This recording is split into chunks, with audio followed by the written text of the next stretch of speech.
All right, good evening, everyone. It is now 6 o'clock, and we are getting started for this town hall meeting on the crossings at 95. Can we all please stand for the Pledge of Allegiance, and please remove your hats. Thank you. You got the invocation? He's got us. ACM, there you go.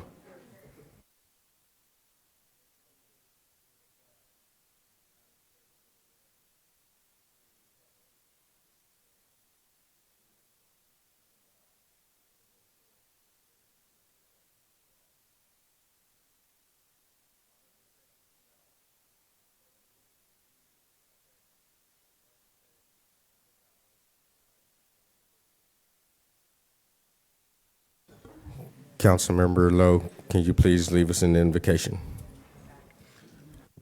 Can you please remain standing and keep your hats off for the invocation? Thank you. Heavenly Father, we come to you before you tonight with grateful hearts for the blessing of another day and the privilege of serving the people of Bastrop. Thank you for this community rich in history, culture, and the spirit of neighborness that makes it strong. We ask your guidance over this meeting. Grant us wisdom in our discussions, fairness in our decisions, and unity in our purpose.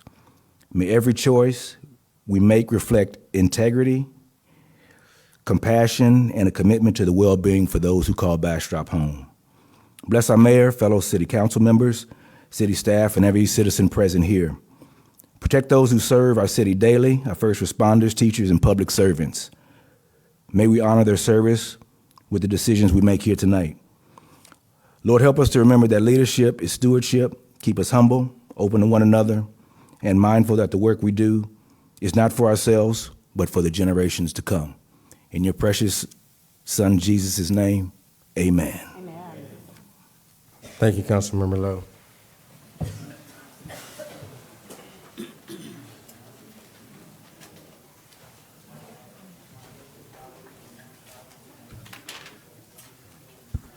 All right. I want to first thank everyone for showing up to this town hall tonight.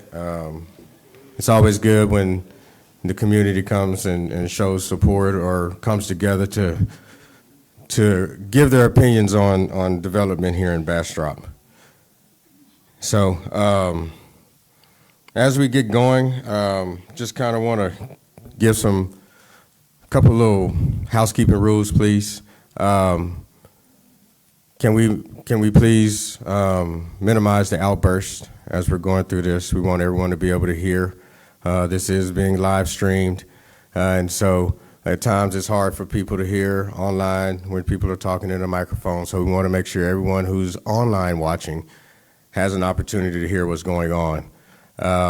Also, we're going to do everything we can to. We want everyone to be respectful in here.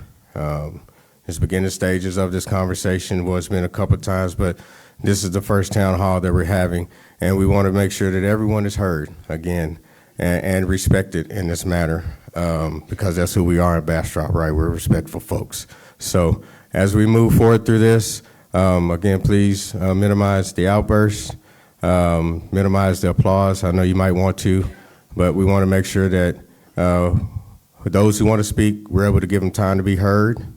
And also give the developer an opportunity to have things to say as well if there's questions that need to be asked along with staff. So as we move forward, we're going to go to our agenda item 4, is the presentation on the crossings and 95 development.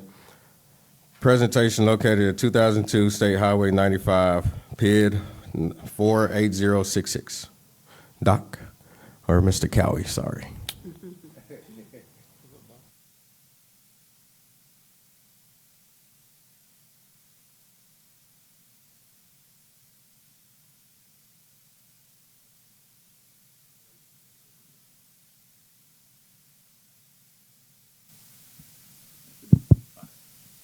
So it's okay, Mayor and Council, I'm kind of staying out here out of respect to the public too. So as the Mayor said, thanks for coming tonight. This is a project that we want to share with you and kind of give you an example where it's at, kind of give the history of the project. and how zoning and stuff works in the city. So I believe everybody familiar with the project. It's south of the ball fields on 95. This is the property in question. It's being proposed to be redeveloped. If you don't mind, Andreas, next one. And I'm kind of go back and forth. So this is, we have what the city calls zoning, which is a right to property. Zoning allows specific construction requirements, uses, et cetera. So this current piece of property is zoned employment or place type employment center. If you don't mind, Andreas, go to the next one. What's being proposed is a planned development district. So with a planned development district, developers work with city staff, go before P&Z Commission.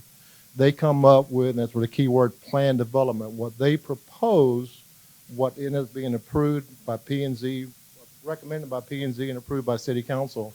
If this is approved, this is what they physically have to build. If you go back one slide, Andreas, employment center is just a straight zoning. They don't have to have any public meetings, any hearings, anything. Under an employment center, they could be allowed to have an 80% lot coverage. So again, I want to paint a full visual of what's allowed outright right now is 80% lot coverage, 5 stories in building, pretty well any use is allowed, townhomes allowed. So what we're trying to do is going back to the PDD, Andreas, sorry. This is specifically what they're proposing. And again, what I like to do is give so we had a meeting, I'm gonna grab my notes over here real quick.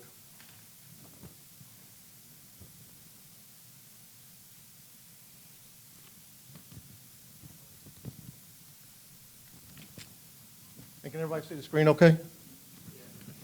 So what happened, P&Z recommended this to City Council for approval. City Council had a meeting on 9/9.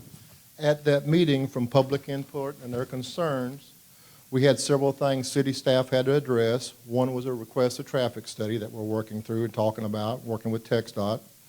Amend the parking spaces. We have a parking ordinance that only applies to single-family residential of 1 space per bedroom. But I'll let the developer come back and explain what we ended up doing on parking is providing enough parking for the apartments and enough parking for the commercial. Discuss the connection to Linden Street, which we'll talk about in more in detail. Hold a community meeting. Again, that's the purpose of the meeting tonight. We try to advertise through emails, through our Facebook pages, get as much community engagement as we can. Thanks for being here tonight. And reach out to the Bastrop Youth Commission to get their input. So again, the goal tonight is get y'all's input on any concerns y'all have. But again, understand the processes and rules that the city has. So if you don't mind, Andreas. Is city staff, we've had discussions with TxDOT. Linden Street is an existing, again, apologize, Linden Street is an existing dedicated right-of-way. The original design, they're going to propose a cross-access easement here, which will be for this development and future development later, so there's only one connection here at Linden. After further discussion, we're working through, there's a concern with the connection at the angle to 95 and the line of sight, so we recently met with TxDOT. The goal now is through a process with our engineer and developers engineer is make a true street connection to Linden. So that's kind of the new proposed layout. This was going to be on this drawing was an emergency one. Do we have another slide in there, Andreas, I think? Go forward. So this one, again, this is, back to the other one. Yeah. So here's Linden Street, which, as you know, right now, Linden Street is existing city right-of-way. Excuse me real quick. Is there a way you can make it just a little bit bigger, please? Yeah, if not, then that's fine. So again, if you're familiar with the area, Seniors Center is right over here to the left. This is our public works yard. Linden Street is currently blocked going into our public works yard. The goal is we'll relocate the fence, again, work with the developer and our engineer, work with TxDOT. TxDOT controls the highway, is punch Linden through, is part of this development going back down to the cross access, is the developer also has to work with, because TxDOT completely controls Linden with our partnership with them, is they'll have to provide a left turn lane here and a right turn lane into the property. But in meeting with TxDOT, there's some discussion about improving 95 for turn lanes And the comment is, to get these lanes, the 95 will have to be wide. It's not just restriping, it'll be some widening of 95 itself. So I guess what's the next line, Andres? So again, the proposed zoning, and again, I want to be sure to try to educate the public and everybody, it's a planned development district, which specifically what that drawing you saw, it allows us to work with the developers, come up with designs, come up with standards, address parking, address heights, address things, which with straight zoning, you don't really have that capability. And again, for city staff, for the public, for the council, what eventually is approved under the PD, they can't deviate from. That's what you design, that product is what you have to build. And through that process, we address drainage, access, traffic, et cetera. And again, it allows for, as you see here, a mixed use. And again, I'm going to let the developer kind of give an overview of the project itself and what it consists of. So next one, Andres. Again, here's our tables. Here's our EC district, which are, again, that's what they are today. They can do this today with no public input. Is they can do an 80% lot coverage. The minimum dual line is 80%. Pretty well, this is a pretty liberal use. They're proposing on going down to a P4, which is a lower use. Their drainage is going to be a little bit higher, but they're going to do detention. If you go back to the overall site one more time, Andreas, for me. So in this site, again, I'll let the developer give a presentation. He'll explain the uses of these buildings. Part of the concern is detention. So as we have as our development standards, anytime you improve a site, you can't let the water go off any faster than it did before. You have to contain it. So here's a future detention pond. And what else do we have, Andreas? So again, this is what a PD does. It provides flexibility and encourages creative land use and site design. We try to keep natural resources and protecting of adjoining properties. Allow what we're working through tonight with council and public input is standards to address traffic, noise, aesthetics, lighting, and drainage. And once the PDD is adopted, it can only be changed for going through this process again. So you're locked in what on City Council eventually approves. Okay, Andres. Is that it? So if you don't mind going back to the overall exhibit, if it's okay, Shiva, you want to kind of give an overview of what the buildings and things are? Introduce yourself. If you can please introduce yourself and let them know who you are. And real quick before he does introduce himself, I will commend him in the sense that when they brought this to planning and zoning, I was there at that meeting.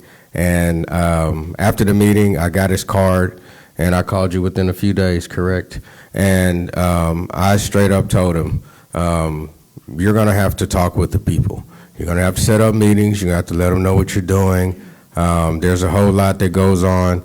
It's not just, a normal thing where you just put out a notice 500 feet and everybody's good. You're going to have to talk with the neighborhood. And his words were, and I'm not trying to throw you under the bus, but I gave him a full understanding. His words were, well, there's not really too many neighbors. I said, sir, there's a whole north end that's going to be affected by this. Those are the neighbors. And so if you want to be neighborly in what you're trying to do, these are the things you need to go about in getting to meet the people and letting them know what you're all about and what you're trying to bring here to Bastrop. And so he got back with me. He got back with the property owners, and they called and left me a couple of messages and stating that they want to do a lot to help or be involved. So that's as far as our conversations have gone. And I just want to put that out there and say thank you for the efforts that you are doing to come in and speak before everyone. I know it might be difficult, but you're taking some steps and trying to do the right thing. So, all right, your floor. Thank you, sir. Appreciate it. It's a lot of people, so thank you everyone for coming today. And like Doc said, I'll just go through the project real quick. I'm the engineer. My name is Siva Shankar. I'm the project engineer on this, and so if you guys have any engineering questions, I'll be able to help answer anything. Everyone knows where it's located, so we can probably go through a couple of these slides, Andreas. We can just go straight to the site plan. I can just walk through that. Right now, what we have proposed in yellow are the townhouses. We'll have approximately 30 units of townhouses, and they're all going to be 3-bedroom development. They'll all have garages and have parking right in front. And then the orange is a 4,000 square foot restaurant, and the purple is going to be a 3-story building. The first story is going to be all retail, and then the second and third stories are going to be apartments. And after talking to the council, we ensured that there's sufficient parking per the city standards for our development. And if you go to the next slide,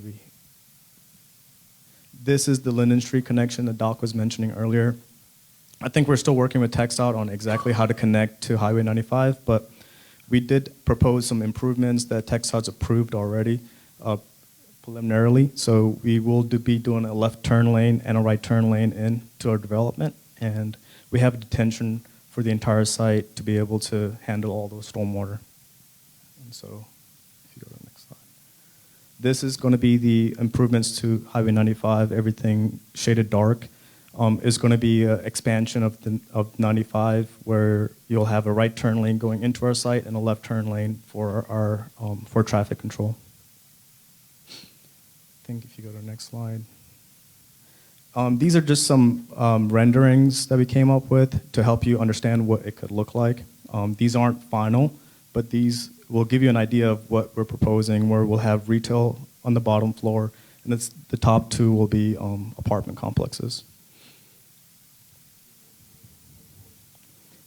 Yeah, initially we had proposed 4 stories, but we dropped one of the floors, and now it's a 3-story building just to make sure that we have sufficient parking within our development. This is another example of what the apartment complex could look like, with the 2 stories and then the retail at the bottom. Another example from another view with some nice balconies, and it'll be a good addition to the area. And these are examples of what the townhouses would look like. We'll have 2-door garages with parking in front in the driveway.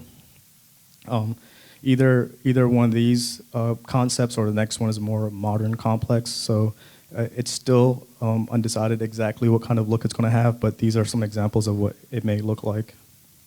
And then we have, this is going to be a retail, or this is going to be a restaurant, I'm sorry, that orange building that I showed you earlier. So this is an example of what the restaurant may look like. And some more examples and views. We'll probably it'll look a lot more like some of the other restaurants within the city to keep up with the same architecture. And this is another example of what it may look like. So that's kind of the development in a nutshell. I'll give it back to Doc. Thank you. So Andres, if you don't mind, go back to the multi-story building. Again, please understand, staff's not trying to bring us the wrong way. This has existing zoning of employment center. The existing employment center would allow 5 stories. They're proposing 3 stories. The other rights are pretty well straightforward. Again, as was discussed, Shiva made the comment, originally it was proposed 4 stories. We had concern on adequate parking, so he's gone back and added 1 parking space per every bedroom, which is required per our parking ordinance, and that's the only place we have a requirement for. We went back from practical standard, and correct me, Shiva, for everything else, we identified 1 per 250 square foot of retail, correct? So again, we have 1 parking space, and that was a concern on the original submittal. As part of the reduction of the floor, is we now have, based on this PDD design, and again, as Shiva touched, these elevations, architectural may change a little bit, but that footprint is locked in if that PDD is approved. So again, we've gone back now with the concerns addressed. There's 1 parking space for each bedroom, and for every 250 square foot of retail, there'll be a parking space. Those should be adequate parking for retail and adequate parking for residential. With understanding right now, we don't have a standard for commercial at all. So that's kind of a quick overview, I guess, if the council has any questions. I guess really want a clearer picture of what's allowed now, what's being proposed, and the understanding that's if this PD is approved, they're stuck with building it this way. If they sell the property, this still goes with the property. Councilmember Meyer, and then we'll get you. Thank you. So I think people in the whole city, but especially the people in that area, would be concerned. And I know to work with the community, I think we've talked about types of retail and maybe things that you would and would not allow, because they don't think maybe smoke shops and things like that all up and down there would be really helpful for the senior citizens or the community. So can you speak a little bit on the retail?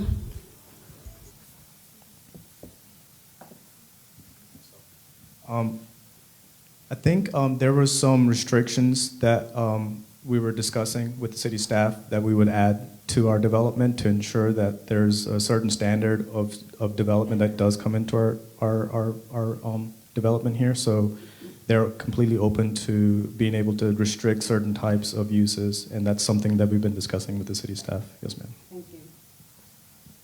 Mayor Pro Tem Kirkland. Mr. Cowie, what portions of this development cannot be built in the EC zoning that it's got it today? None. I mean, everything here is allowed outright by EC. So then, why are we here? Again, that's why I'm really trying to paint a picture. That's where, from other previous lives, I really like working with PDD. This is an opportunity for this to go to P&Z, which is a recommending body to City Council. This allows a city, which a lot of cities use, planned development district. Again, the key word is a planned development. We work partnership with the developer. We know we get a good product. I mean, there's been state laws passed. You can't control materials. You can't control this. This allows us to lock this property into this development. So you're saying that if we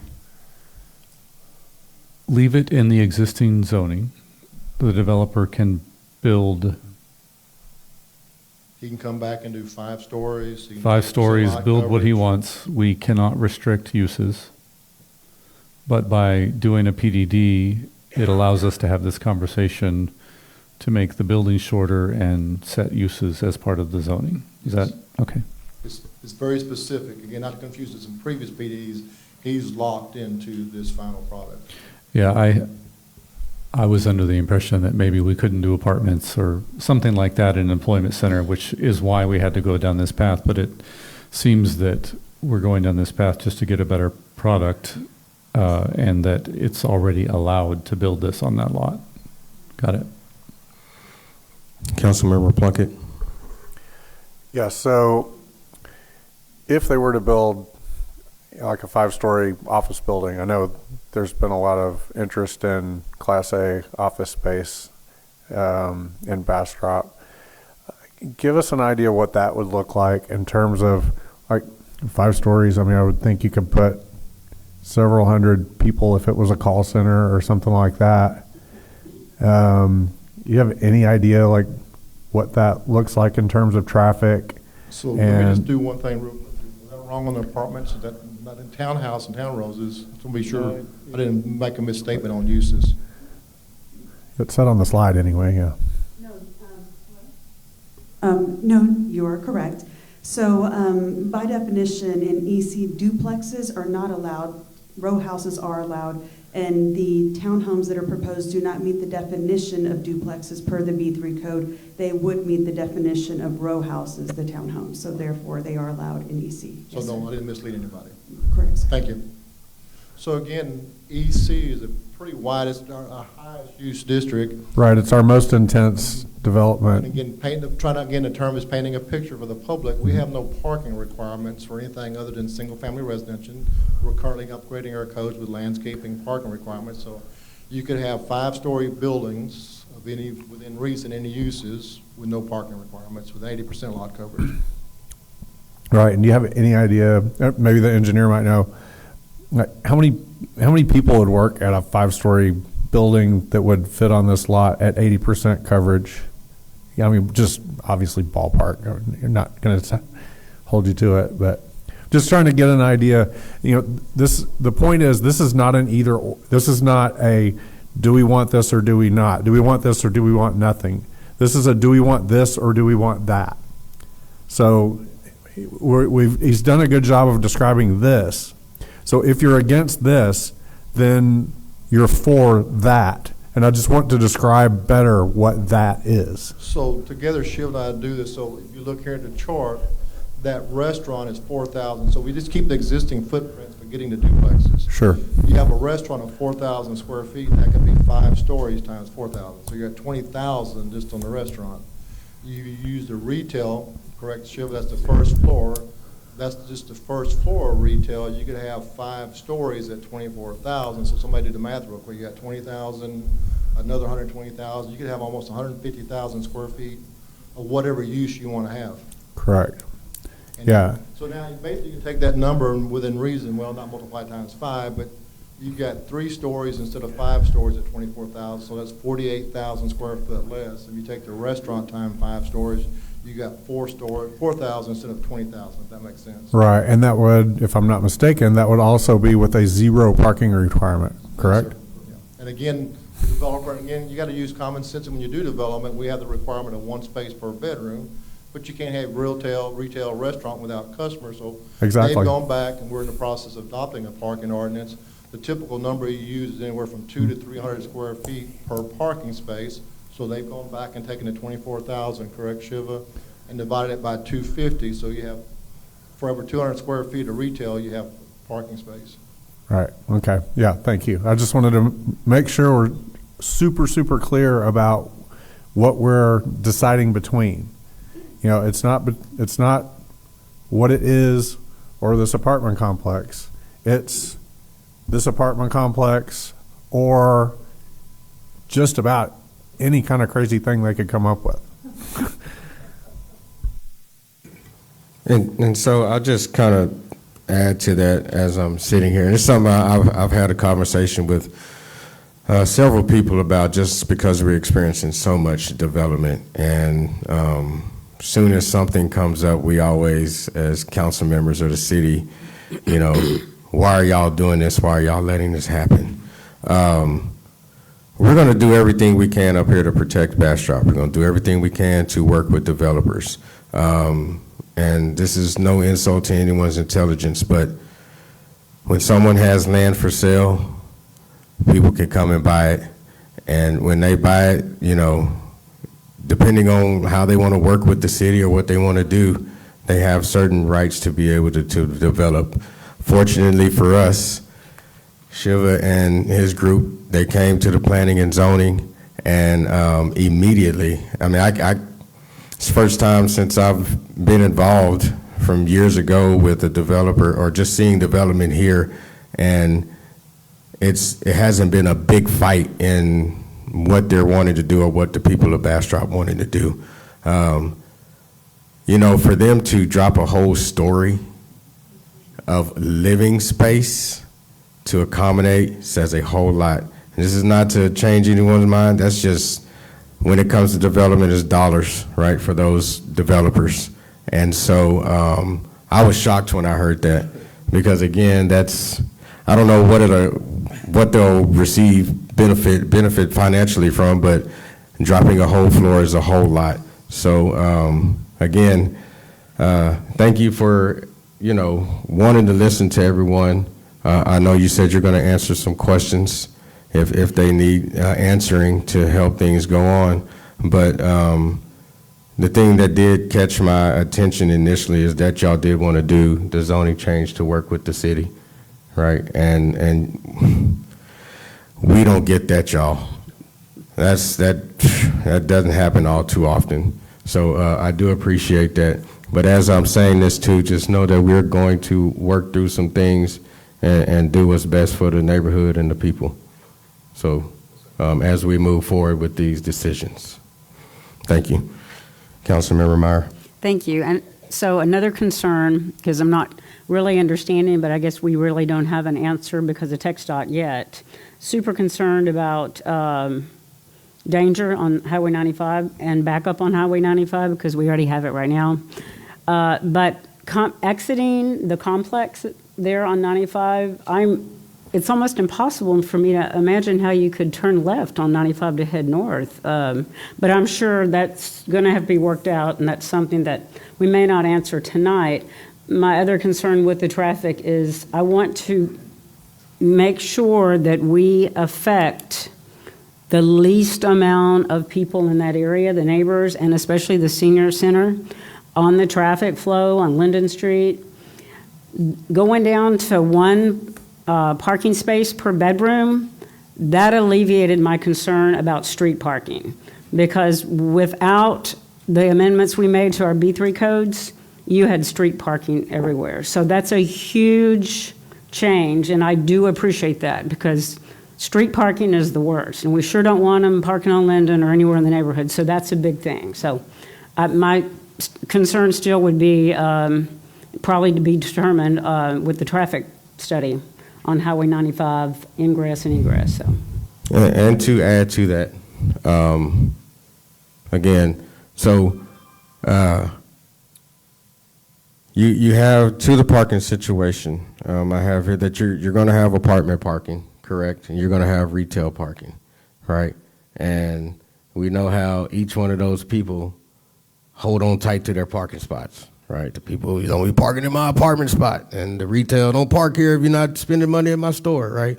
So do you have any ideas of how to separate that? I know y'all are not going to be on there daily, but is there any way to distinguish that for the people? And then not only is there the concern of traffic coming down Linden Street because of the senior center, we have the softball and baseball fields there, and multiple nights, multiple days, you're going to have a lot of cars, and it seems like as time goes on, you get more cars than you have room for in that area, and you know, kids are just kind of accustomed to running around all willy-nilly during practice times. The senior center is closed, so their parking lot's open. Is the basketball goal still over in the parking lot? Oh, yeah. Okay, so I know the kids go over there and play basketball. When my kids played, I go over there and shoot in between times. And so that's like a heavily trafficked area.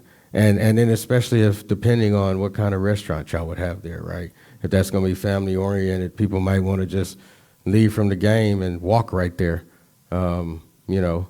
And one more thing before you speak, and I know in a way you won't have control, but it does bring concern because it is so much traffic that bottlenecks right there at 95. Even with the improvements to the road, it's still a concern of an increased danger spot. I don't know if that falls on you. I'm not trying to say to be responsible, but are there thoughts to, well, if this didn't work, do you have a way to come back and improve that area? Or would you be working with TxDOT to Mayor? come back? Yes. Yeah, I was going to say Sylvia was going to, if Mayor? Sylvia didn't cover it, I was going to allow. Go ahead, Sylvia. Yep. Oh, hey. Okay, well, a City couple of manager's things. Good remote. evening. Sorry, I'm not there personally, but so a couple of things. Number one, we are looking at the area holistically with TxDOT. We had a very productive meeting with TxDOT. As everybody's aware, we can only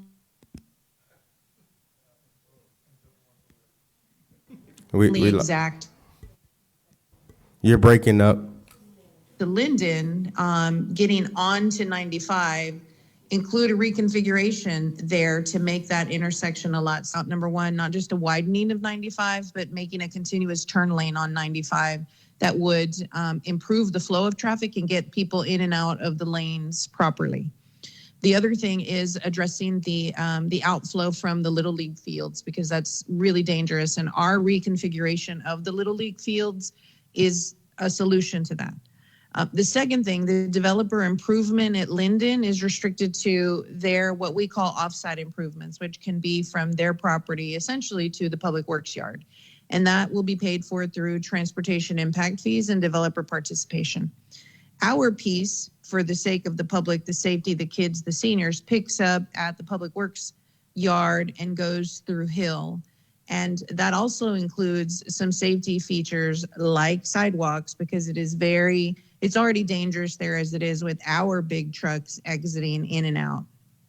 And then when we address the Little League fields, the parking lots, those will be shifted onto Hill closer to the Mesquite. We had the conversation about a Mesquite light that requires a transportation study from us in the future, because if you recall, Mesquite is also supposed to empty out and be the second exit to Laura Lane up at up in the Pines, Laura and Hoffman. So that area has to be addressed completely and holistically. This idea of this exit on 95 with a knockbox is truly not a realistic, it's just not realistic, and it's not safe for anybody. So this punch out at Linden, which is already in our master plan, makes the most sense. We're also talking to them about reducing that speed at 95 because it's more than just one thing that would make things safe in that area. It's a combination of things. And so I really feel like we've got to get the TxDOT improvements resolved and underway, and I think that's happening sooner rather than later. And then that begins to really address some of this conversation about movement and safety in that area. All right, thank you. You had quite a few people looking around, like, where are you at? Like, God. God. Okay. One more question. Do we have any? Oh, Councilmember Lowe. Yeah, and I know you probably looked at this, but will the utility line extensions for wastewater, they have sufficient capacity? So it doesn't affect the neighborhood or anything? So kind of adding this to you, so this project has been in process for about 2 years. So what we do is we have, again, for communication with the public, we have what we call pre-app. So anybody that wants to develop in Bastrop, and Sylvia's done a good job of this. We've worked with people. We're very transparent. So we've been working on this project over 2 years. If TxDOT is involved, they're in our meetings, utilities. In this case, this is Bastrop Power and Light, which is our company. City, Water and Sewer is us. So part of the design process, we've gone through all those meetings there. So you'll go in more detailed design if once it's approved. You don't want to spend all the money till you know you can get this approved. But we've identified that there's adequate water, adequate sewer, and adequate electric there for the site. Again, as Sylvia touched on, this has been in process for 2 years. We work directly with Blue Bonnet, TxDOT on not just this project, other projects. So we realize this development is going to add traffic, but we also know we have an existing traffic issue with the ball field she's talking about. You want controlled access to a road. A lot of people don't like it, but you really want to control that intersection to reduce the movement along the highway. So that was the intent of the cross access at the bottom. The original design just had it going out on Linden Street, but after further discussion and council meeting, we've resolved, yes, Linden Street's on our thoroughfare plan. We have our engineer who will work with Shiva as their engineer. Our engineer is going to work with TxDOT in designing that connection at Linden, which will tie into Shiva's original design for Linden. So that's a partnership with our engineer working with TxDOT. And Shiva's been working with TxDOT, I guess, for 2 years on the connection down south, correct? So again, this project took 2 years just to get to this stage tonight. All right. Do we have any other questions, council members? We'll go through citizen comments. All right. I got one. All right, Councilmember Plunkett. Yeah, this would be for the engineer. Do you? I'm sure this probably isn't your first development similar to this. Can you give the public some examples of some of the retail, and where in similar situations where that that you've rented out to, so that they can get an idea. Retail doesn't mean a lot to everybody. That could be anything. But people go to stores. They go to H-E-B. They don't go to a retail grocery store. Yeah, right. Oh, you're just asking. Just some examples of some what kind of stores, like a Walgreens or things like that. I don't know what will go in a space like that under. These spaces will be divided, like it shows here. And we did something very similar to this, and we're building one right now in Lockhart. And those would be smaller retail buildings that you can have like a donut shop or a coffee shop or it could be a Pizza Hut. It could be anything that's like a typical retail that you see on those trips as you go down some of the other city areas. So is it this is kind of thing I like to throw out there. We're good with an enhancement, right? So it's something that's going to enhance the community, right? I guess that's what you're wanting to ask, right? Yeah, because there's not a lot of retail north of the tracks. There's right, it's almost none. I think there is none. There's nothing on the north side of the tracks. Right, and I think this would be a nice neighborhood amenity if we get the right kind of retail in there. And I would think there's enough demand, given that there's no other retail around there, that it would attract some pretty, worthwhile retailers. Yeah, council members, you're gonna see this type of deal like if you've gone to San Marcos, there's back there where the Chewy's is at, there's kind of a similar setup where they have restaurants, doctor's offices, little small clinics, things like that, like kind of what's on, like where Domino's is up here on where we just had the new Domino's put in. Similar, you're gonna see that, and then above, you're gonna see the residential. And everybody else will get to occupy those businesses. But we're running out of that type of retail space. We're seeing Burleson, they're already full where Chipotle is at. Right. You've got, what is it? So that's why we don't say.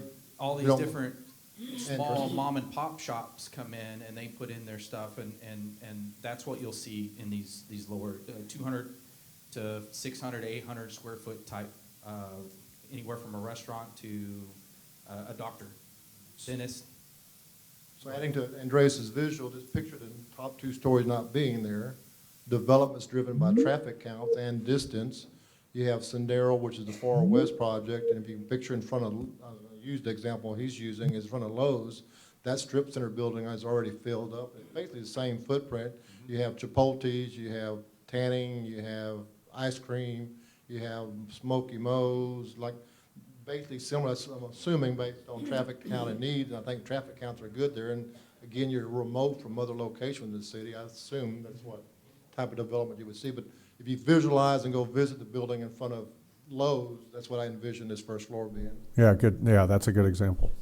Yeah, you introduce yourself. Yeah, sure. Hey, everyone. My name is Ramesh Sirani. I'm the project consultant working closely with owners. I represent owners today.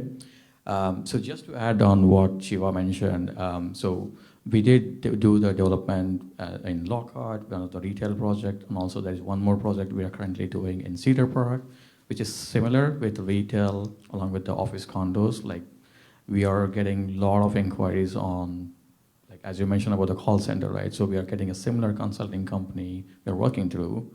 So there's a lot of mixed use development, including like medical officers and pediatrics and things like that. Right? Just want to add up on. And similarly, we are, as Shiva mentioned, like Lockhart is also bringing a lot of traction in terms of retail customers. Thank you. And I'll add one thing, as you see this development going up in other cities, you always hear the definitions of walkability, but how many people really walk in Texas? You do see more and more of this where it's an individual.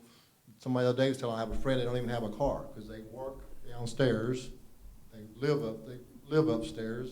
If they want to go somewhere, they go call a Uber. So, it can be a cost saving for individuals that live there. They can work and live there and never even have to have a car. But Yeah, well, Texas is slowly getting there, but that's one convenience of this type of development. You live and work in the same place. yeah, and I've talked to quite a few seniors who, may have a house or, that they're getting to where they don't want to mess with the yard and things like that anymore. And they want to move out of the house and, move into something where they don't have to mess with the yard, where they don't have to mess with maintenance and things like this. And wouldn't it be nice if it was a place within walking distance of the senior center? That seems like that would be kind of a good thing.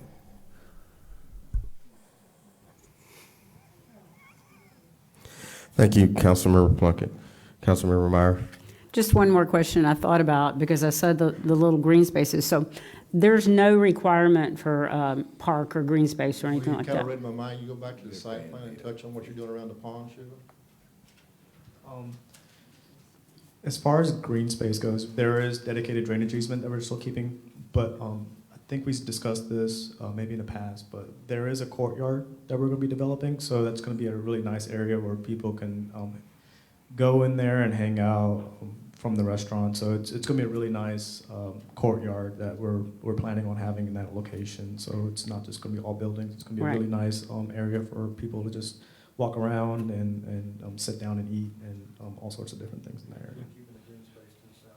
And yes, all this is going to be green space. It's going to be kept, all those trees and everything. Yes, ma'am. My thought is, I'm thinking of that space, is we have the senior center to the west, and then we have Jewel Hodge Park. So as I see green, and I know in the past, sometimes we have enhancement to our own parks in lieu of, so I didn't know if anything was being done like that, or they're just doing their own green space on this rather than Jewel Park. So while they don't necessarily need to meet the dedication requirements for parkland, they will be paying the park enrichment fee, and that is a per unit basis, and then those funds can be allocated to improvements at Joel Hodges. Great, because being on the liaison to the Parks and Rec Board, we're all about, and Vivi helps us all the time with park enrichments. So it'd be wonderful to see Jewel Hodge Park enriched in a bigger way because of this. So I'm trying to find out the biggest assets instead of a liability for this to happen for the people in the area. And enhancement to the park would be a big plus. Absolutely. If you don't mind, Viv, going back to what you're saying, basically what they do is we issue building permits, as we issue building permits based on uses, they'll pay a fee that will go to improving parks in that area. Yes, so the fee is assessed at the time of the plat, so that's when the fee will be known and understood. We'll collect at building permit, but it'll be a known at the time of plat. Yes, sir. Thank you. And the same would be true with the roadway impact fee, but then that roadway impact fee will be then used to make the improvements to Linden Street with the sidewalks and all the other improvements that we're going to be working on. The other thing I wanted to clarify, I think when Sylvia cut out, was TxDOT in 2027 has plans to add a left turn lane basically from FM 1441 all the way to Hoffman, and they are going to let that project and get it started in 2027. So they have plans, but what we asked or talked about was going ahead and installing this left turn here, and then whenever they do their project, it would just get extended and added into the deal. So a left turn is planned for the entire portion of 95 from 1441 all the way through town and Hoffman. So that is one. And then we will have to work through a signal warrants process with Shiva and TxDOT on when the Linden Street traffic light, and then we'll also have to do the same for Mesquite, and when we do get ready to do Mesquite's traffic light.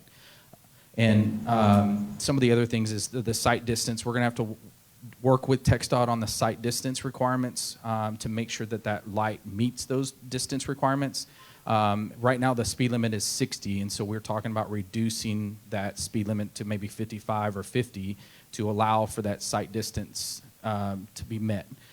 If it doesn't meet already with the 60, we're going to have to do the engineering portion of it to verify, and we're going to put our traffic engineer that we're using for Blakey and some of the other projects that we've worked really well with to work with Shiva to make sure that we meet all of these requirements from TxDOT. And then the other deal is the baseball driveways. More than likely, those driveways, we will have to work with them and relocate or remove some of those driveways, because TxDOT has a requirement for driveways to be within certain distances. I think it was like 425 feet from an intersection, those kind of things. And so we may have to close or reduce the number of driveways that are allowed in that between Linden and Mesquite to allocate for the light being there. So we're going to put the light there in exchange for maybe removing some of the driveways. And we're going to have to look at that. That's going to be like she said, a holistic regional planning there to make sure that this all ties together, and that we're not pushing all the traffic to Linden. We're sharing the load between Mesquite and Linden for the baseball when we have those games and those kind of things. And so yes, it's a huge thing that we're going to take over the next week. I think we got some meetings set up, so we're going to work through that, and we can bring those back to you guys. So just to ask you on that, Andres, you just said the light at Linden on Highway 95. Is that what you? So can you tell me how many lights then we're going to see? So we know eventually we will have to put a light in Mesquite down the road. Okay. We don't know when that'll be, what will happen, and we'll have to do a traffic analysis or study to tell us when those triggers are, right? TxDOT has certain triggers for when a light is put at certain intersections, and sometimes those triggers can be speed, can be deaths, can be a number of things, right? A number of trips per, there's a lot of things that go into that. And so right now Mesquite doesn't meet that, but with all the development going on, some planned development, some future that we see, it may meet. And so we'll have to do a signal warrant is what they call it, to work through that process to see if when it triggers, and then we'll do the same with Linden and see if Linden does trigger. And if it doesn't trigger, then we may be responsible or have to pitch in, or the developer pitch in on funding to fund that, because TxDOT may not assist with the funding. There's a lot of like mechanisms for those traffic lights. So we're gonna have to work through that and figure out when those timings are gonna happen. The goal is though that we end up with a traffic light at Linden with the intersection that we put there, and then a traffic light at Mesquite at some point, and then a traffic light at Hoffman where it is today. So you'll end up with 3 lights through there at some point. So my concern, of course, as everybody in this whole city is on Highway 95 is a nightmare now. However, I am going to say, I don't think the timing is right on the lights at all. So when you just mentioned doing the timing right, that can alleviate so much of that problem. Completely agree. Yes, and we spoke with TxDOT during that, and we had conversations, and so they're doing a ton of improvements. Like they said, they're going to improve. They're going to widen out 95 and add that turn lane all the way down. We talked to them about Hoffman. We talked to them about some of the safety concerns we have with the hill there, and maybe reducing speed limits, grading out that hill. There's multiples of things that the engineers are going to have to sit down and tell us what is the best, what are our options, and then us work through them, and then us figure out what does it cost between us and the developer, or us, TxDOT, and the developer. Any other questions? No, if we don't have any more questions, we're going to move on to citizen comments. You have anything else, Doc? No, if you don't mind, Mayor, I'd like to help, is if you ask them to come forward and speak, Right. announce their name. Yeah. For those that can't come up and speak, just have them raise their hand. And we'll bring the mic to you. Yes. And so, I could be wrong, but I would imagine that some of you who said you did not want to speak might want to speak. So I will read and what you have here, but if you change your mind and would like to speak, it's totally fine, and we'll get that mic to you, or you can come up here. Okay? All right. So, thank you, gentlemen. And I'm going to go through this here. We have Ms. Coy. Barbara Coy.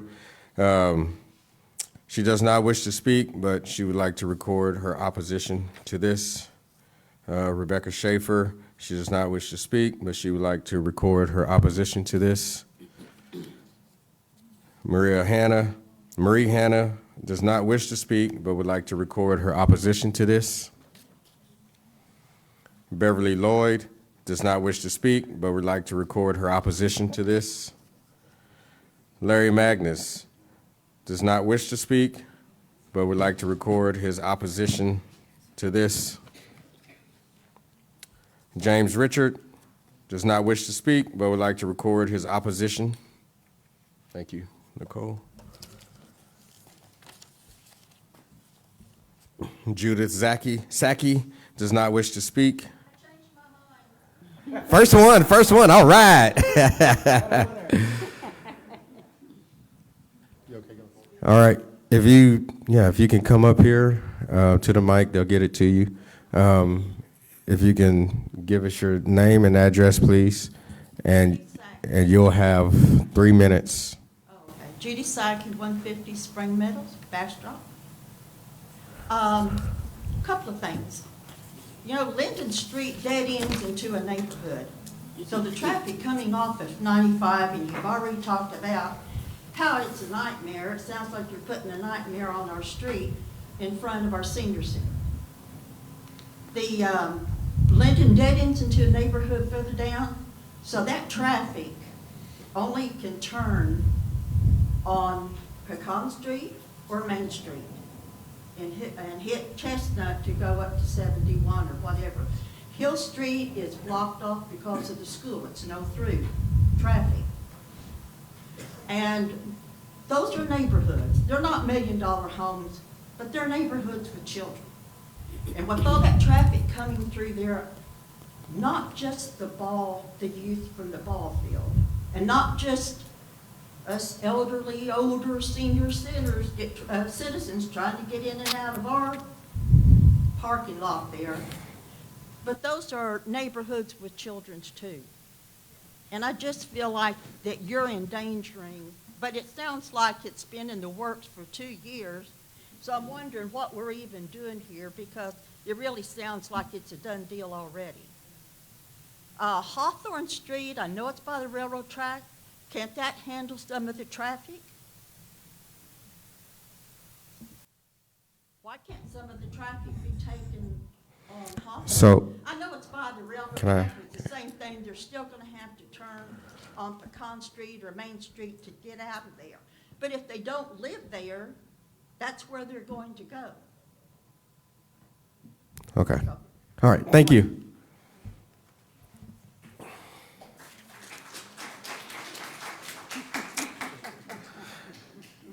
All right. Mayor, can I address? Yes, thank you. Just real quick, the fact that, yes, it's been in the work for 2 years because the initial design, and no offense to developers, because they've gone through several engineers, was horrific. And staff has expressed its concern from the start. We have whittled and whittled and whittled as much as we possibly can. And now that they have removed the additional story and meet the parking requirements, unfortunately, because of the EC zoning that was in place when the B3 was put in place, this is probably the best that we're going to get. And I hate to say that to the residents, and I hate to say that to anybody, but please know that city staff has whittled, and what was initially presented to us was much more dense. Thank you. I just kind of would like to say this. One of the things I've also learned as I've been involved in this is that everything that becomes a project, there are steps that happen before it comes to our citizens, right? Some of our very favorite places we've gone to have gone through these processes and we didn't even know it. And there's been people who have been opposed of it and the people who've been support of it. But that's just kind of the way that the process goes. It's how it has to go to even get us to the point of getting here. I know some of us don't like it or don't like the process, but that's the way it is. And so, next we have Ernest West. He does not wish to speak, but he would like to record his opposition. Linda Baker does not wish to speak, but she would like to record her opposition. Geraldine Castillo does not wish to speak, but would like to record her opposition. Sylvia Wormley does not wish to speak, but would like to record her opposition. Heather Green does wish to speak in support of this item.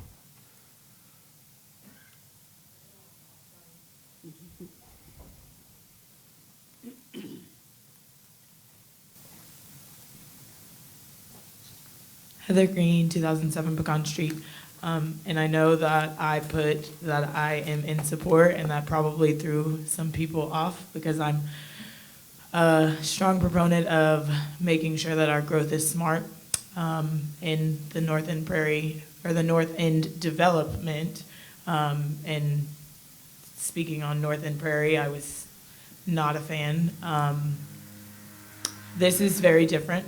They are apples and oranges when it comes to what the development looks like. And I've learned a lot since coming up at the very first meeting and sharing my opinion. And what I've learned is that the process is very, very long. So hearing that it's been in the works for 2 years and this is the first that people are hearing about it, while it is a surprise for those who don't fully understand, and not saying I didn't know months ago that these things take forever. It's not because it was behind closed doors. It's because there are so many steps that have to be done beforehand. And one of those steps is that they are trying to get this into a PDD, which means that we get a lot of say-so versus leaving it as is and allowing them to basically do what they want. Some of those concerns that we've brought up recently were, I know that 95 is a nightmare, but not punching it all the way out to 95 means that all of that traffic that comes through that one entrance is going to end up in town. And so there are problems that need to be fixed, and those are bigger issues that I know the city is actively working on. But that, for me, was a big reason why I changed from, okay, I'm not sure about this, to, we do deserve something. We deserve to be able to go to a place right around the corner that feels like home. And on top of that, the PDD allows for us to put in regulations when it comes to what is allowed in those retail spaces. We don't want pawn shops. We don't want smoke shops. We don't want predatory loan lenders. We want places that we want to go to. I want to be able to go around the corner and get my nails done, or, go get ice cream around the corner. Those type of things we deserve. And development, as we see happens, I feel like these developers specifically have been very forthcoming and very flexible. The very first time I heard this, it was 4 stories, and there was one entrance from 95, and it's been, I think, 2 weeks, and they did this town hall, which they didn't have to do. I said I have concerns. I'm sure that I'm not the only one. I'd like for everyone to get in front of this and be able to see it for what it is. And he said, we're on board, let's do it. They lowered to 3 stories. They are willing to do all of the things, and they are also okay with not having a variance for parking, which for me is very big, because for us, it would open the door to that being the norm, and that is not what I'm interested in. I think that our parking needs to stay the way that it is when we voted it in to get it changed. So I know that it looks big and scary, and there are a lot of things that we don't have answers to, but it also gives us some growth, and it's respectful of the people that are there. So I appreciate you guys giving us the time today to sit here and listen and get a full explanation of what it looks like and where it's going, and the fact that we do have a voice. So I appreciate it. Thank you for your time. Thank you. All right, I have Sandra Welch. She does not wish to speak, but she would like to record her opposition. Michelle Sanders does not wish to speak, but she would like to record her opposition. Myra Powers, Ms. Katzada, I'm sorry sorry about that. Does not wish to speak, but please record the opposition. Mary Lucas does not wish to speak, but would like to record her opposition.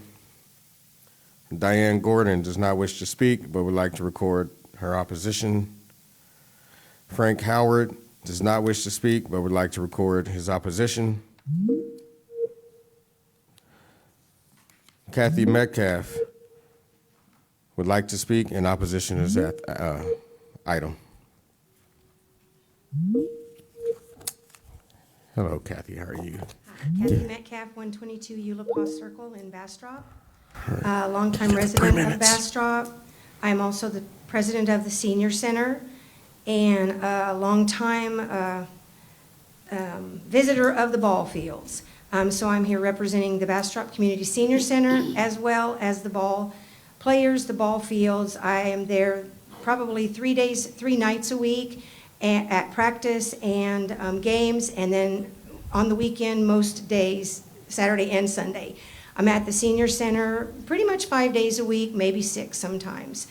We have 60 to 70 members coming through that Senior Center every single day. On Tuesday night, it's up to 80 people sometimes. I just don't understand two things, and I'd like to have some clarification. I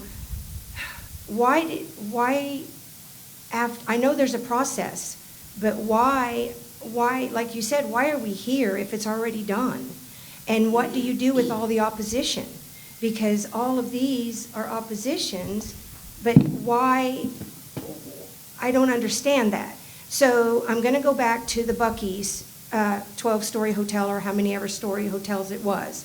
Was that a done deal when we all came to the convention center and opposed it? Was that already a done deal? Because this is a done deal because of the process, but the 12-story hotel failed, right? Is that right? Yes? And We- so I'm guessing. Okay, so, I'm guessing I don't understand the process. Why it's I'll already let, a done deal? I'll let Mayor Pro Tem Kirkland answer that because he was Okay. on council when that happened, so.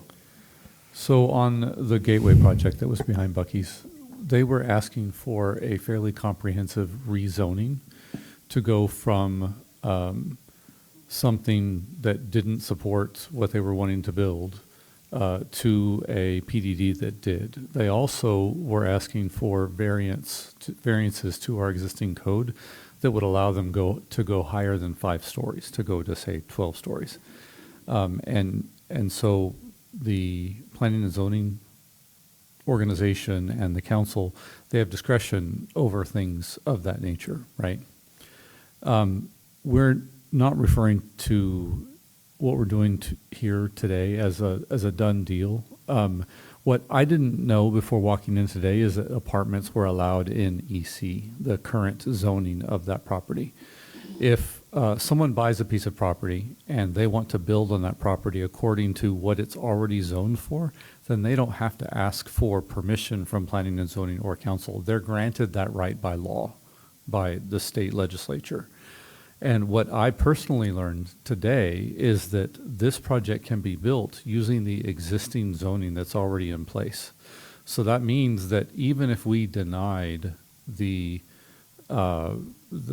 change of the zoning, which is not, we're not voting on today, but in a future meeting, if we were to deny the zoning change to this special zoning called a Planned Development District or a PDD, the developer could then build the same project or the same project with another floor added because they wouldn't be required to meet the parking requirements because they've come in, negotiated with staff, and written all of this down and willing to go through the PDD process. It actually is allowing us to make the project less dense and provide sufficient parking and limit the kinds of uses for the retail that would go in. And that's a huge benefit. So, like, for instance, what Ms. Green mentioned, not having predatory lenders or smoke shops or, those kind of retail establishments there that might actually target an audience of people that live nearby that might have lesser means. So by excluding those possibilities through this PDD process, we can intentionally create something that's better for Bastrop than what would be allowed there already. So ultimately, they're going to build something there, period. If they're the owners of the land, they have a fundamental right under Texas law to build something there that meets the zoning, and this meets the zoning. Okay. So at the first meeting that I just so happened to stay for, which I was very glad I stayed for because I had no idea this was even going on, the builder or the developer said that they would use overflow parking at the senior center and the ball fields for any like if people had parties or if there was a big venue gathering at the restaurant. And so can you guarantee, because we don't really have adequate parking as it is at the senior center, although we have good, I'm not dissing the parking, but I'm saying that we fill it up. And the ball field uses our parking, and I understand that it is public parking, all but semis. Can the council and the developers give us some peace of mind that we're not going to get a bunch of overflow parking and then we're not going to have a place to park when we are trying to have our events? And then also the ball field, it's full. They park on the street up and down Hill Street already when there's ball games. And so what guarantee, or what, I don't want to say guarantee what, because we're not, you guys aren't there all the time. We are. But what can you guys validate or say that's not going to happen and to negatively impact the senior center parking? So I can't say we can make a guarantee. I was at that meeting, and I'm not sure if it was specifically said that it would be overflow onto Linden. I know that there possibly could be. The thing is, we don't know what people are going to have at their house, right, at times, and it might be something. It could be something at Linden Street, right? There's a family that stays on Linden and Pecan, and they have a rather large family, and when people come, they take up a lot of parking on the street, right? We can't guarantee that. Again, and like I said earlier, I spent plenty of years myself at the baseball fields and softball fields because I coached. And so I'm well understanding, and at times it gets crazy with the parking, especially like opening day, right? It's people everywhere. And so in a way, I know they came and presented and showed that they've added extra parking to do what they can to alleviate that coming onto Linden Street. But, you know, if it's a large event, celebration at the restaurant, right? There's going to be parking there, but we don't know how many people might come. Somebody could have a celebration at their house right there. And that's not something the council can regulate? We can't regulate to tell people they can't have a size party. No, I mean parking, where they park. Well, just like we can't tell the people that are coming to baseball games they can't park in the senior lot. We can't tell the seniors you can't park in the baseball lot, right? When y'all are having a big event. Right. So I mean, we're all family. We all get along. We're all neighbors. Right. I don't see any reason why we can't. I mean, it's pretty far. Yeah, it's like from 50 where it would yards. be. I mean, it would be very inconvenient for them to do that. Okay, I was just going off of what I heard at the meeting, and so I just But wanted to clarify. And since that, by reducing one of the floors, by eliminating one of the floors, you've cut the number of individuals that would be living in that structure, and then you've got one parking space per bedroom, which is our city standard, plus an additional parking spot for every, I think they said 200 to 250 square feet of the retail. And so that starts to approach what looks like enough parking for this development. Whereas even when they came before council with the additional floor, it looked like it was going to be short for parking. So they fixed that particular thing. Now, there's no guarantee, but this is starting to look like it has enough parking, as is. Okay, good. And is the water and waste, is that staying or is that going? Define staying. What do you mean? Is it going to be Stays. above it's going to be between us and the development? Public Works. It's Yes. Public Works, it's. Yes, it's going- Right. Oh, that's the you talking about the yard there? Yeah. Yeah, no, that stays. Okay. So we've used that access of Linden on as far as the city has for the longest time because it's been no use. So now what'll happen is the road will be repaired or fixed and the gate will be there, moved closer to the entrance for the yard itself, and then that'll stay there because that's our service yard.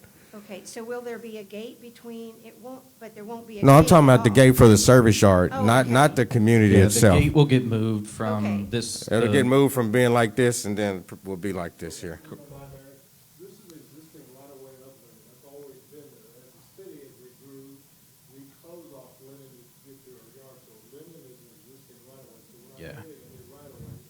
That will modify our gate, will truck traffic and turning to the place of the fence will be relocated parallel to the right-of-way. Through public street, engineering design to connect the fence up. And hopefully the goal is this gives two outs to Linden Street.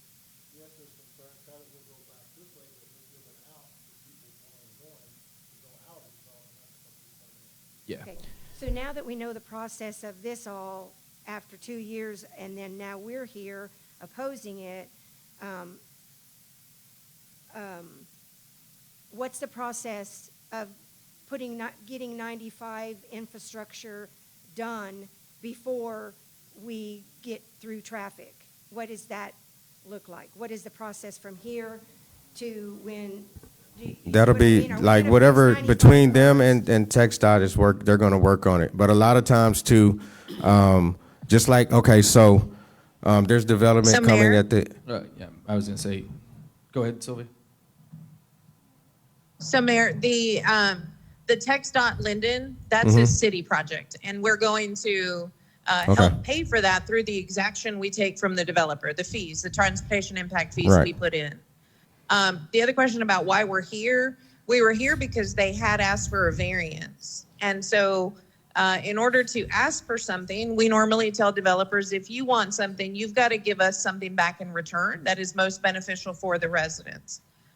They heard you, they listened, they they lowered the density that was allowed on the lot and have complied with the other things we've asked for that, again, from an EC to a PDD, that's a pretty far stretch. But now that they've lowered it, they could have canceled tonight's meeting and not face this, but they're here.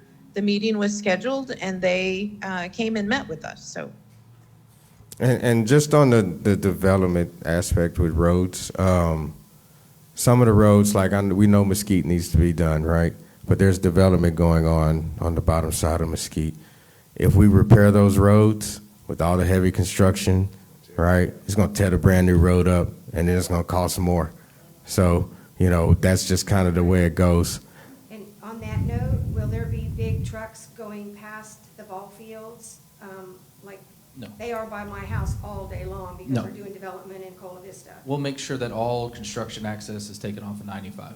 Okay. Off the main entrance over here. Okay, and then, as through traffic on Hill Street, I was there this morning when school started.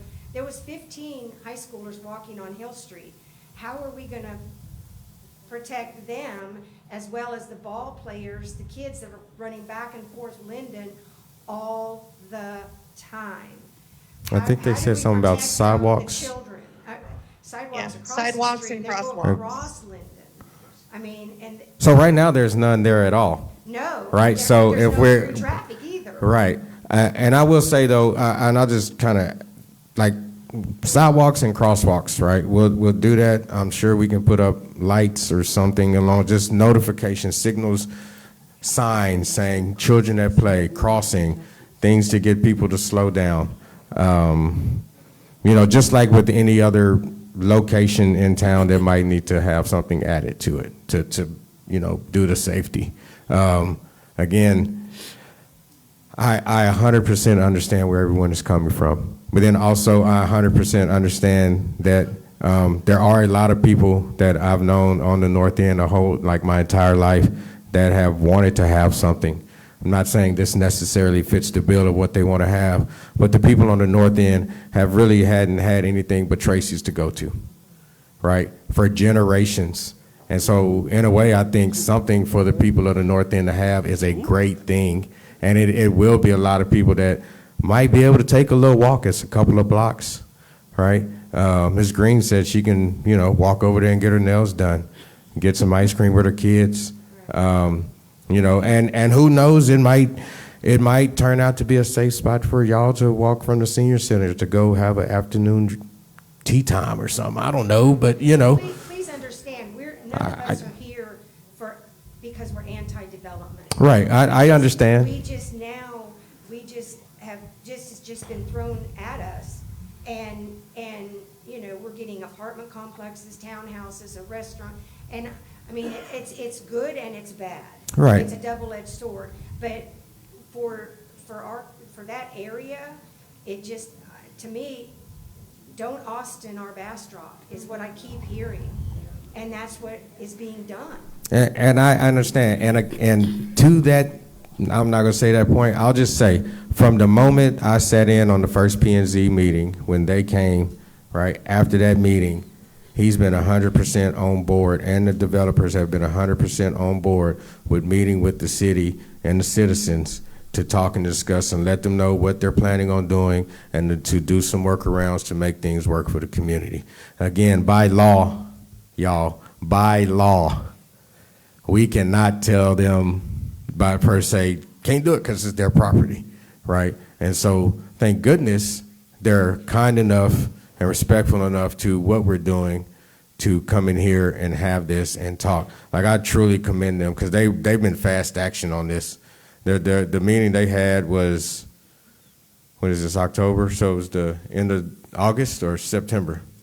It was the end of September. No, because that wasn't two. No, it was 9/9 was the first one. Okay, so beginning of September. So a month later, here we are, and they've made some revisions and changes to try to make everything safer for everyone and to really try to be as workable as possible. And who's going to monitor them?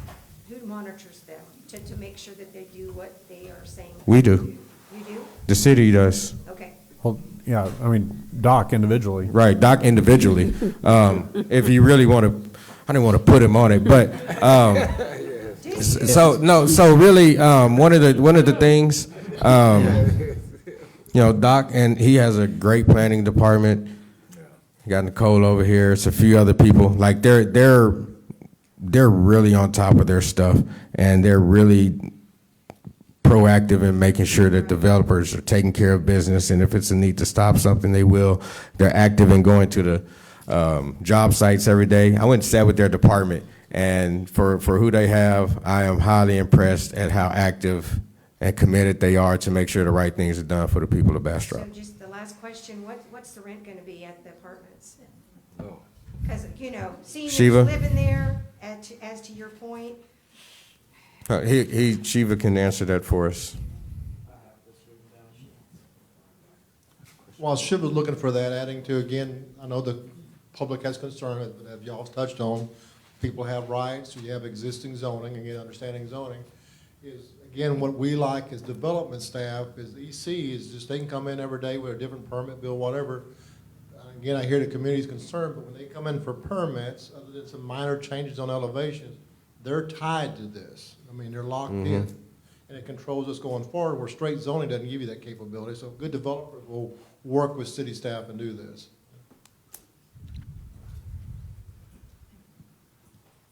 Some of the comps that we had was one bedroom would be about $950 to $1,000, and two bedrooms would be about $1,000 to about $1,400.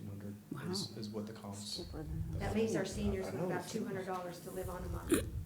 So as for that. That's way better than what's on Old Austin Highway, the settlement.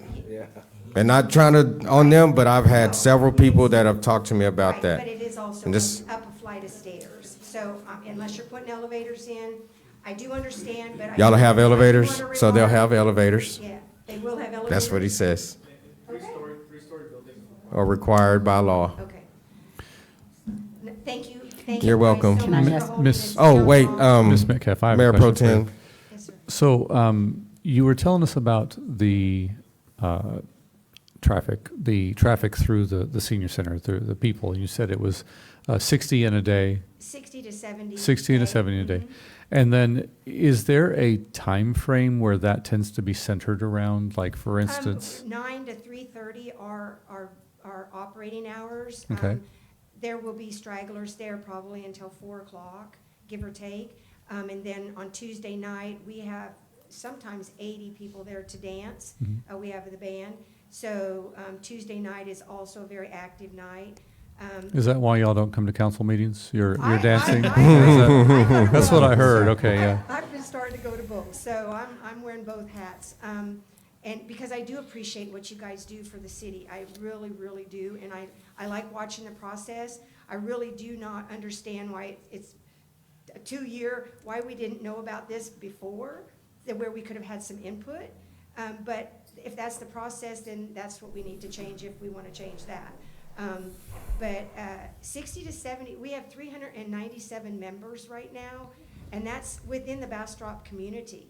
So that's kudos to us and you all for helping us make a great place. We call it our happy place because it's a place for seniors to gather and be with their age group. And we have games and fun, and we have educational classes, we have nutritional classes. You guys have some poker sharks out there too, don't you? Poker sharks. Yes. Yes, we do. But anytime you guys want to come and visit us, please stop in. I mean, and just see what kind of positive impact that we have made in this community. Because sometimes it's not even noticed, and I just really think that with respect to the council that called this meeting, I do thank you sincerely, and I respect whatever decision you guys have already made, because it is already a done deal. And we'll just have to adapt, That's all. Mayor. Thank you. We want to clarify one thing. So we did meet, when we met with the traffic engineer, our in-house traffic engineer for this project, and had him get a quick overview of this when we had discussions right before TxDOT about this project. The traffic engineer said that majority of the patterns that they'll see off of this, this development specifically, will not enter and go into the residential neighborhood. Majority of them will enter 95 Right. and utilize That's what I was thinking, right? The majority of who's going to use Linden, Yeah, the people who live on the is north who end. lives, Right. or who's visiting the senior center, Right. or the baseball. Right. That's who's That's who's going gonna to use that. That's who's going to, and so that's the goal of what we're going to do to make this safe. This project is going to spill out onto 95. It's Right. not going to spill in the neighborhood. That's what I was going to get to Yeah, maybe we wanted later to on, clarify. right? Is just try to maybe bring that to light. Is Yeah. that I can't speak for it, but I truly think that the majority of people who, or whoever, not say majority, but a lot of people that live on the north end, they'll use that access, right? People are going to be about convenience. It'll be too inconvenient for anyone who's not Yes. living in the north end to have to take all the stop signs versus going on to 95. And then when they're going to be ready to leave, especially if it's traffic lights there and ability to get on the highway and go, I think people would naturally do that. I'm not saying they would, but that's what I think people would do. That's what I would do. Yeah, and, Right. and now I don't know how a majority get to the senior, but if you're going to Hoffman, you may go one light and not have to avoid all the stop signs. Mm-hmm. It's just one light. The other deal we wanted to address was the parking. So we have asked them to provide enough parking on site. One of the other things I think was brought up earlier about parking for retail, parking for the restaurant, and we can work on a shared parking agreement between all of those to make sure that agreement says that they can't displace one over the other or anything like that. We'll make sure that that agreement can go and be in place, that they can park between different ones. So if the restaurant's spilling over and it's 10 o'clock and the doctor's office maybe is closed over here at the retail, they can spill over and park over there without any issues. And that could just be a shared parking agreement. We have those all over town already. Some of the other things was, yes, there is quite a gap between this development and where the senior parking is going to be. So that would be quite a hike if you were to park and walk between. Moving the gates, putting the gates for the deal, sidewalks, some improvements. So those all things. We took notes, and we'll make sure we cover those. Okay, I appreciate it. Thank you for your time. Yeah, and also think about it. I mean, if you're worried about traffic, think about what you would do if you were going from one place to another. So people aren't going to go out of their way to, I live on Lincoln Street, and that's, if I was going to Elgin, living on Lincoln Street, I'm not going to wind my way through the neighborhood to get up there to Linden to go across Linden. It's only going to be for the area that would make the most sense, which is going to be the very local, people who would be there to use it. And it will take, I would think it would take more off of Linden from coming through the hill and Pecan and all that, because people who are coming to the senior center, a lot of them are going to go down 95 and come straight over on Linden instead of winding through the neighborhood, because it only makes sense. Yeah, we avoid 95 all. I'm sure you do, and I do too, as best I can. It's a dangerous road. But those who are coming across 95 anyway are getting on it, and they're coming down, and they're coming down Mesquite. Every one of the seniors who come down to the senior center and they live north of Mesquite and east are going to have to come down 95 and turn on Mesquite, or they're going to, if they live east at all, they're going to have to get on 95. Right? So this just makes them not have to go through the neighborhood to get back over to the senior center. All valid points. Yeah. All these streets go both ways. And that's what's important to note, that for every person that you're adding to, inconvenience you because you live close to there or whatever, well, that's, it's going to make it more convenient for you to get to where you want to go. So, you got to think about the positives as well as the negatives, because there are both. Yes, yes, and we definitely have. Councilmember And, Myers? we've thought about the If it's okay. I know you've been Thank waiting. you. Sorry. Hey, no, I want to talk to Kathy because I'm sorry. I want to ask you some questions and I want to ask Shiva something how we can make it as good as we can make. But first, I just want to personally, I want to tell you how much I appreciate you and everyone at the Senior Center. I've played chair volleyball on Fridays at 1 o'clock, and I know how mean y'all are, and y'all are tough. So you beat me big time. And also my sister is my blood family, but Michelle is my sister, and you are her family extended. And I don't know what we would do without y'all. And so just personally, I'm so thankful. So we love the Senior Center. We really do. But also I want to talk about the map because, Kathy, when you brought up about parking, and I know at the other meeting there was talk of that and worrying about the parking at the Senior Center. And now that we have the map up and we see the Public Works building and where y'all are, what I'm wondering is behind the, I guess those are townhomes, right, Shiva, the yellow? So will there be a fence or something that's going to separate that from the Public Works? So that's a very good thing to have that separation. And then the sidewalks would be necessary. So I think to do about as much as we can to make sure that y'all are not infringed on and the street is not infringed on with parking. I want y'all to understand, I want everyone in the city to understand, we work for you. And we will bend over backwards to make sure that the best things happen for you. The best things is, an employment center is like Walmart, y'all. Until I got a picture of what an employment center, which is allowed today, is like a Walmart or a huge, we don't want that. Y'all don't want that. The developer in this case has really bent over backwards. So we are just trying to give you the best possible case scenario. In a perfect world, Bastrop would not grow and everything would stay the same, but we know the reality of it. We are just trying to make sure we give you the best that you deserve. Well, thank you for that. Thank you, Council, very much for your time. Yes, And if I and could thank ask you. Mrs. Metcalf. Hi, Hi, I'm Viviana. I'm on staff, and so I know that you asked about enforceability. And so the beautiful thing about a PDD is it is adopted by ordinance. An ordinance then becomes a law. So it lives in perpetuity. So even if there's a changing of the guard per se, there's new staff, that document forever lives, and it's what we use to regulate the development. And any conditions that are implemented in the PDD and adopted by council, that becomes the rule of law as far as how that develops. So just to let you know, it lives in continuity. It's not subjective in nature. Okay. And then just another point of clarity, Gateway was an interesting situation because they were requesting a significant, what we call upzoning, which is an increased intensity of the zoning designation. This one's unique in its nature that it's actually theoretically requesting a downzoning. So it's a less intense zoning designation and or density and outcome versus what you could typically see with EC. So just to let you know that. Yes, ma'am. All right, thank you so much. Shiv, I have a question for you. And I know this is probably something you can't, I don't know if you can guarantee or what or not, right? What is the age demographic of job opportunities you're looking at in that retail and, you know, for the housing, but more specifically for the retail?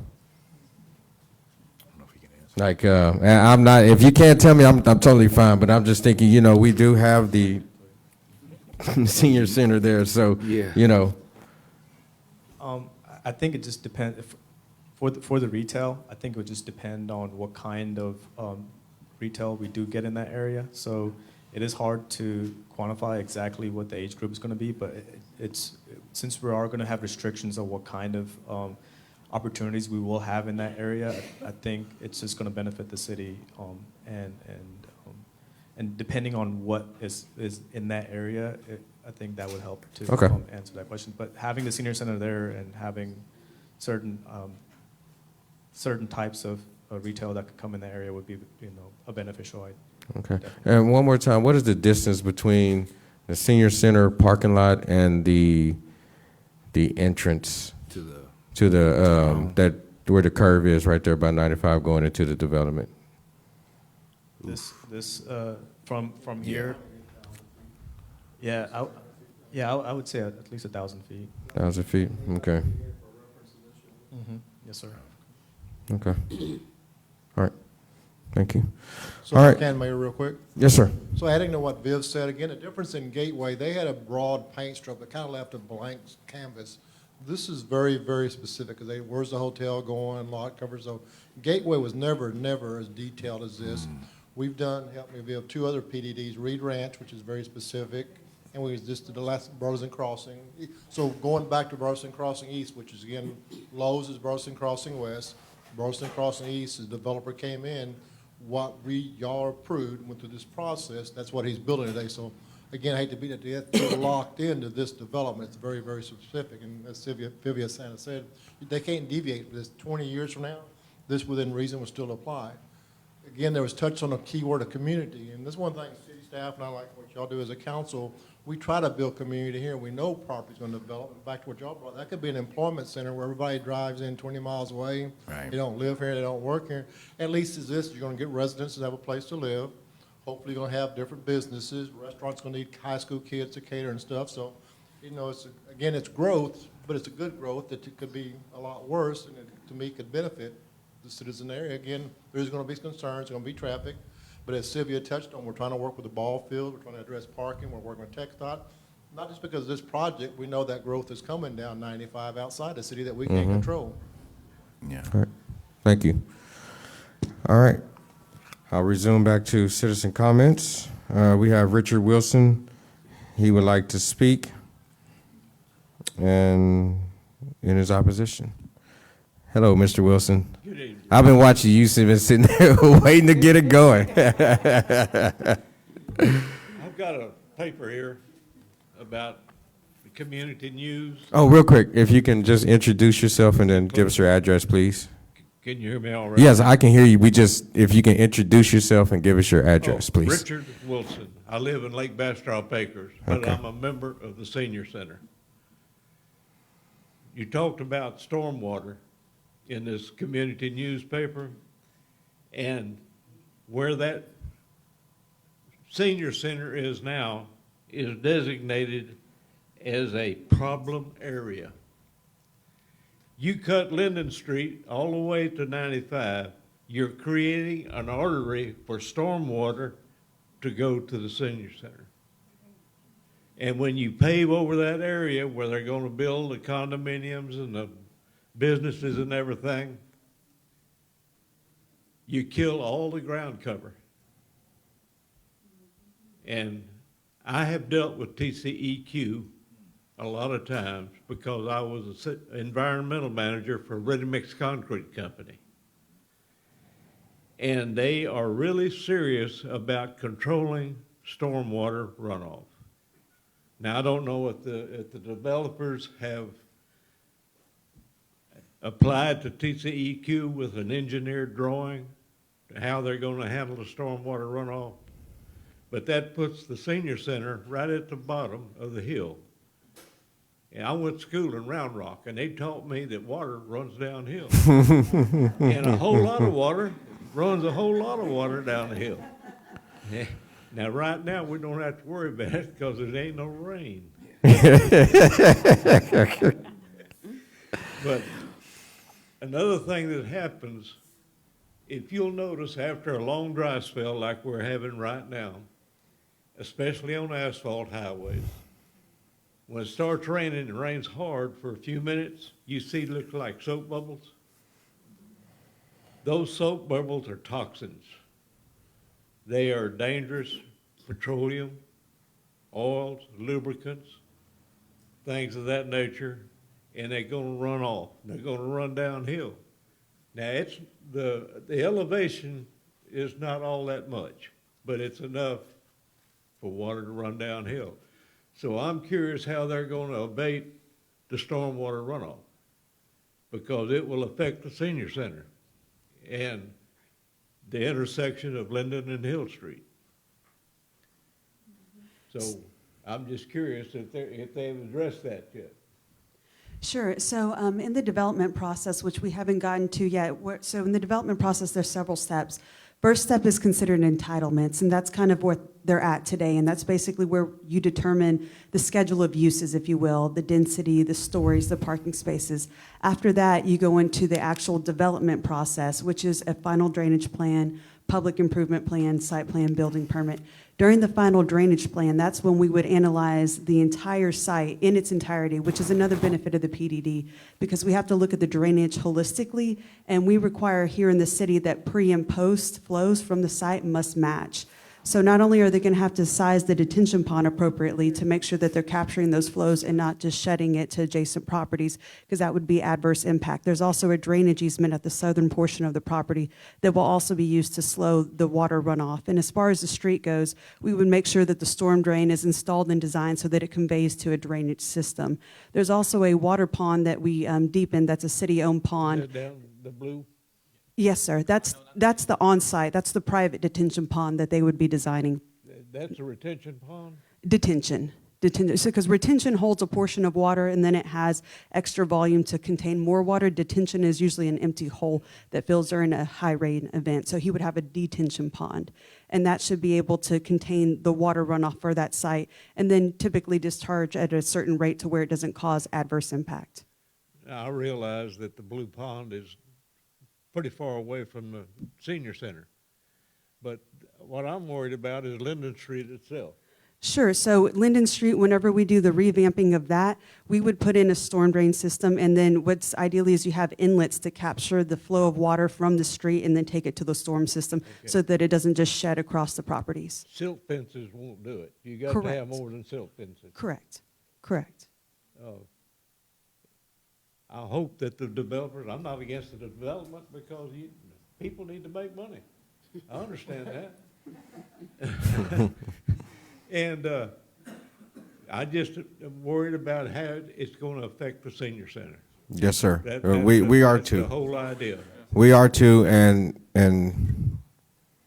I think he very much so knows that. has been the talk from the jump, right? So, well, and this stack of papers here and the remaining stack of papers here is, I know for sure, is going to indicate that. All right. And we appreciate. I really appreciate. This is probably the most citizen comments I've ever encountered. So thank y'all. Did you sign up? Just if you can give it to her, she'll give it to me.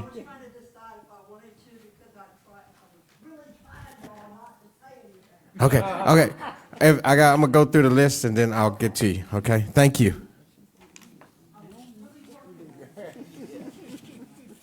All right. So up next we have Patricia Abel, and she wishes to speak.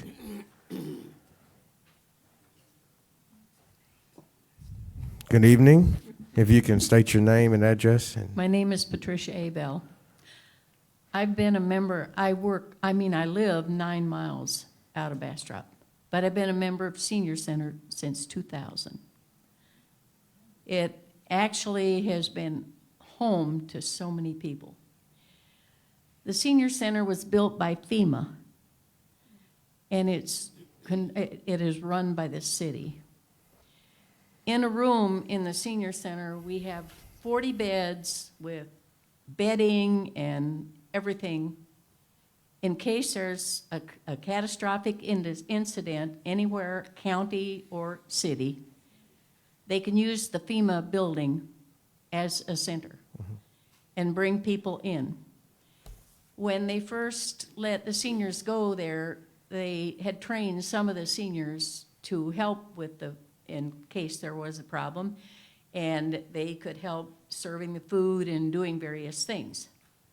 So if we had a problem and we had to have all of the parking spots in the senior center, emergency vehicles, all of the help parking their cars, and all the things that are happening, if we have overflow parking and people parking their cars there would be a serious problem trying to remove all of the vehicles.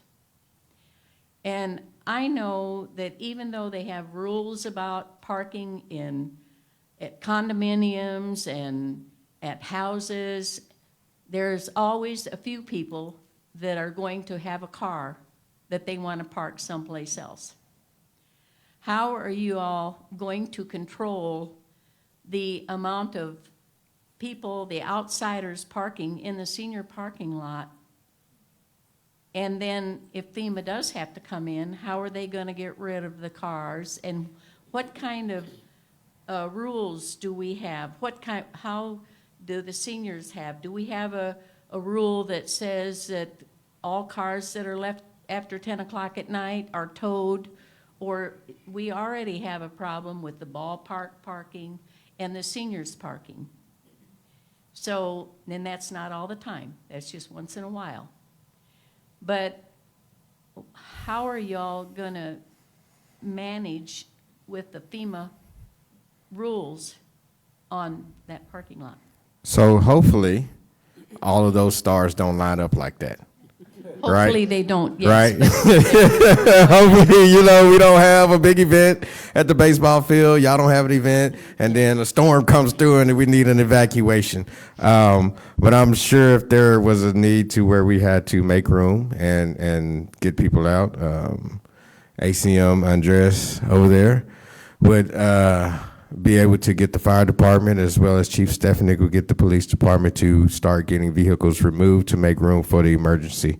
But outside of that, to where Councilmember Plunkett was saying, just in where that spot is, right, everyone has to learn to be a little bit neighborly, right?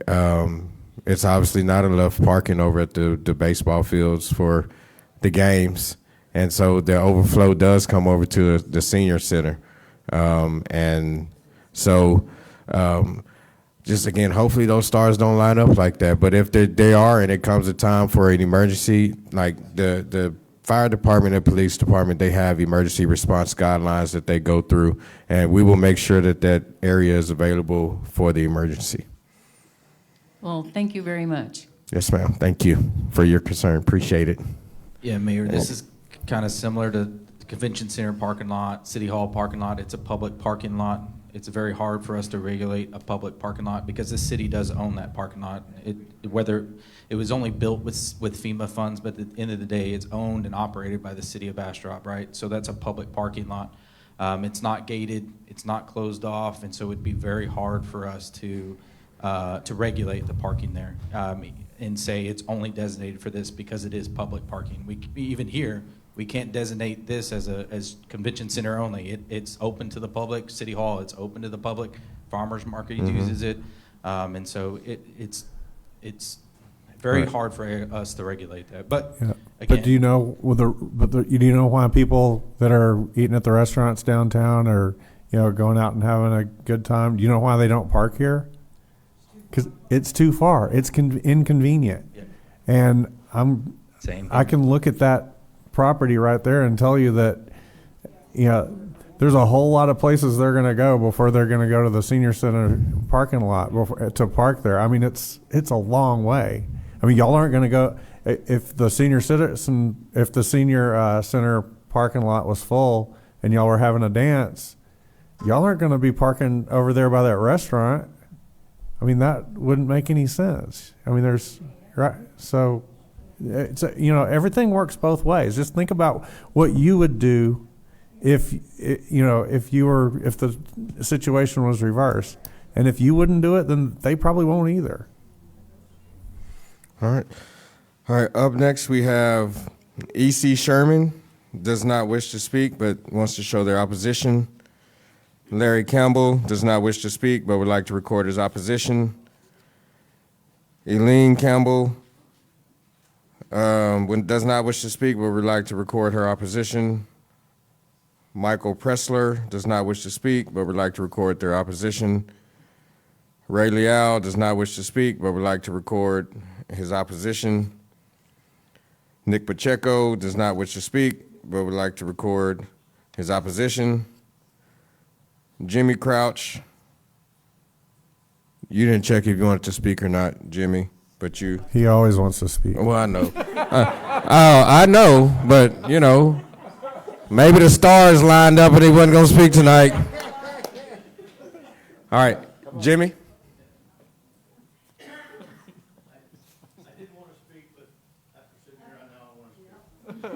Just couldn't help it. All right, please introduce yourself and your address. And Couldn't help myself. thank you, sir. Jimmy Crouch, 605 Buttonwood Street. I really wanted to get up and speak just to commend council and the staff and the developer, because this is what really y'all have been working for the past 4 or 5 years, is to have this type of setting to approve a project or not. So the process, not everybody in here understands the process, but this is the process, and it's a very good process, and it's working. And it's working because of these people and you guys and the developer cooperating with everybody. A couple of other things that I just jotted down as everybody was talking tonight. The developer has done a really good job because they've accommodated what they've been asked for drainage, parking. They took off 1 story of their building, which is huge. To do that, that means they just lost revenue off of their project. And then on the revenue side, this project is going to generate a lot of property tax income and sales tax income to the city. And then the timing. Somebody was talking about that this has been in the works for 2 years, and it's going to be in the works for another 2 years getting built. So this isn't going to be built tomorrow. There's still a lot of process to go through. There's still a lot of more submissions to do. There's still a lot of permitting to do. And it's probably going to take anywhere from 1 year to 2 years for this thing to be built. So I'm excited about it personally, because this needs to be done on that side of town, because there's nothing there. And I'm glad y'all are going through the process to get the right development there. So anyway, I just wanted to commend everybody, because this is what everybody's been working for 4 years, for this process to happen, and I'm glad to finally see it. So thank y'all. Thank you. All right, we have David Patterson, and they would like to speak in opposition. I know you've been anxiously waiting back there as well. I've been watching you move. Are you cold? You trying to get mad? It gets cold in here. I don't know why, and I forget to bring a jacket every time. My name. Yes, please introduce yourself. My name's David Patterson, and I'm live on 317 Bird Dog Bend, by Home Depot. I understand with the building, as far as the factors go, we can't stop to move forward. We're going to move forward, whether we like it or not. It's going to happen with growth, everything else. My concern, is, first of all, hopefully down the road, we can't talk about what happened 2 years ago. We have to talk about now into the near future, is actually to keep us more informed. If you have more people come in, don't wait 2 years and then spring this upon us, you know what I mean? Let us know ahead of time. All you have to do is reach out, put flyers out, things out. Builders come in. I know you have codes and things you have to follow and laws. And whatever the codes is, when they buy the land, they actually are protected under the codes. Am I correct? So that makes sense as far as that goes. So let's be kind of like more transparent with everybody. And basically my concern too is we're talking about the rain. We haven't had no rain. We don't know what the outcome's going to be. I came from a flood, Halloween flood, lost everything in East Austin. And part of that had to do with the F1. They didn't want to take responsibility. Now, if we have this going through, who's going to take responsibility in case there is too much water runoff? Is there going to be any liability? Who's going to take the responsibility of that liability? Is it going to be the builders? The other part is we are in a drought. So how are we going to plumb the water to make sure everybody has plentiful water? When it comes to electricity, when we have power surges, electricity goes out. We need to have a plan on electricity so we don't go into blackouts or seniors die from heat. many people have died from heat. You know, it's just like when we had the snow and everything that happened down the road, certain politicians went to Florida where a lot of people died. I don't want to say your names because I don't want to get into that politics type of thing, but you all know what I'm talking about. So we need to stand together. We're talking about family, and this is a way to do things. So I appreciate you all being here. A lot of you are new here. I voted for you, by the way. Thank you. Thank you, appreciate that. And I just see, you know, a lot of building and stuff, and I wish we could all know what the other stuff is going over there, because I hear rumors too that there's maybe a Costco coming in on Highway 20. I don't know if it's true, but I like to know, and I'm sure the rest of the folks like to know, all this building stuff, what they're gonna be, you know, so we not left out somewhere, you know, in the left field, you know, and hopefully that we will be able to, you know, grow. We're going to. And I just want to make sure, the reason why I moved to here in Bastrop, known as Lost Pines, because I love it. Because country. I don't like the big city. I like the country. And I hope Lost Pines don't get lost out of all this. So we got to protect Lost Pines. Thank you very much. Thank you, Mr. Patterson.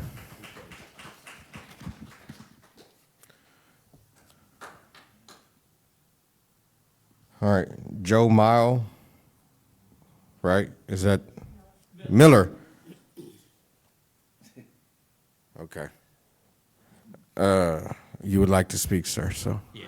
My name's Joe Miller. I live at 2005 Pecan Street. I live on Pecan. I see the kids walk up and down there every day. They come down Hawthorne. They come down my street on both sides in the morning and in the evening. And at 4 o'clock in the afternoon, there's a lot of traffic on that road, a whole lot. It comes down Hawthorne a lot. One way, you've got cars trying to double pass on that street, and it's a one-way street. I don't care what you say. I live there. I know what I'm talking about. So if y'all are going to bring more traffic in on that side, it's going to run down Pecan. It's going to run down Main. They're going to run all the way down and run out. I'm just wondering, what are y'all doing as far as, you're saying sidewalks. There's no sidewalks down there on my end. Once you go over the railroad tracks right there, I know it's no sidewalks. there's high grass. So I want to know what y'all are planning on doing for that, especially Hawthorne there. I mean, that's a disgrace.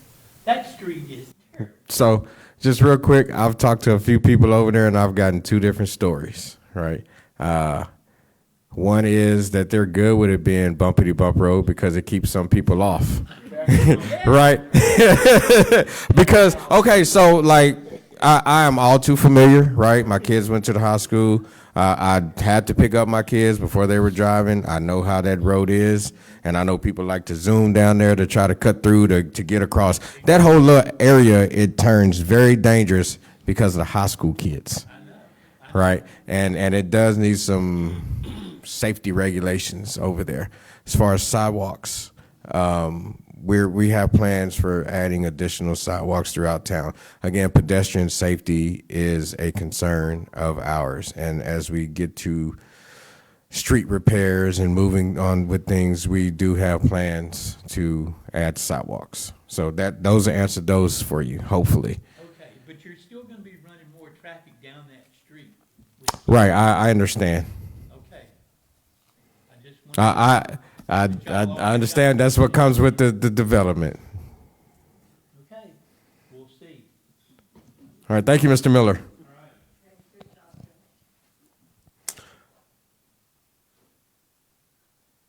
Cheryl Cruderberry, did I get that?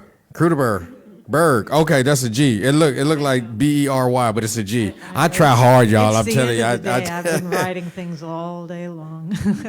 My name is Cheryl Crookerberg. I'm a local business owner. I live on 2000 Pecan Street, right across the street from Joe.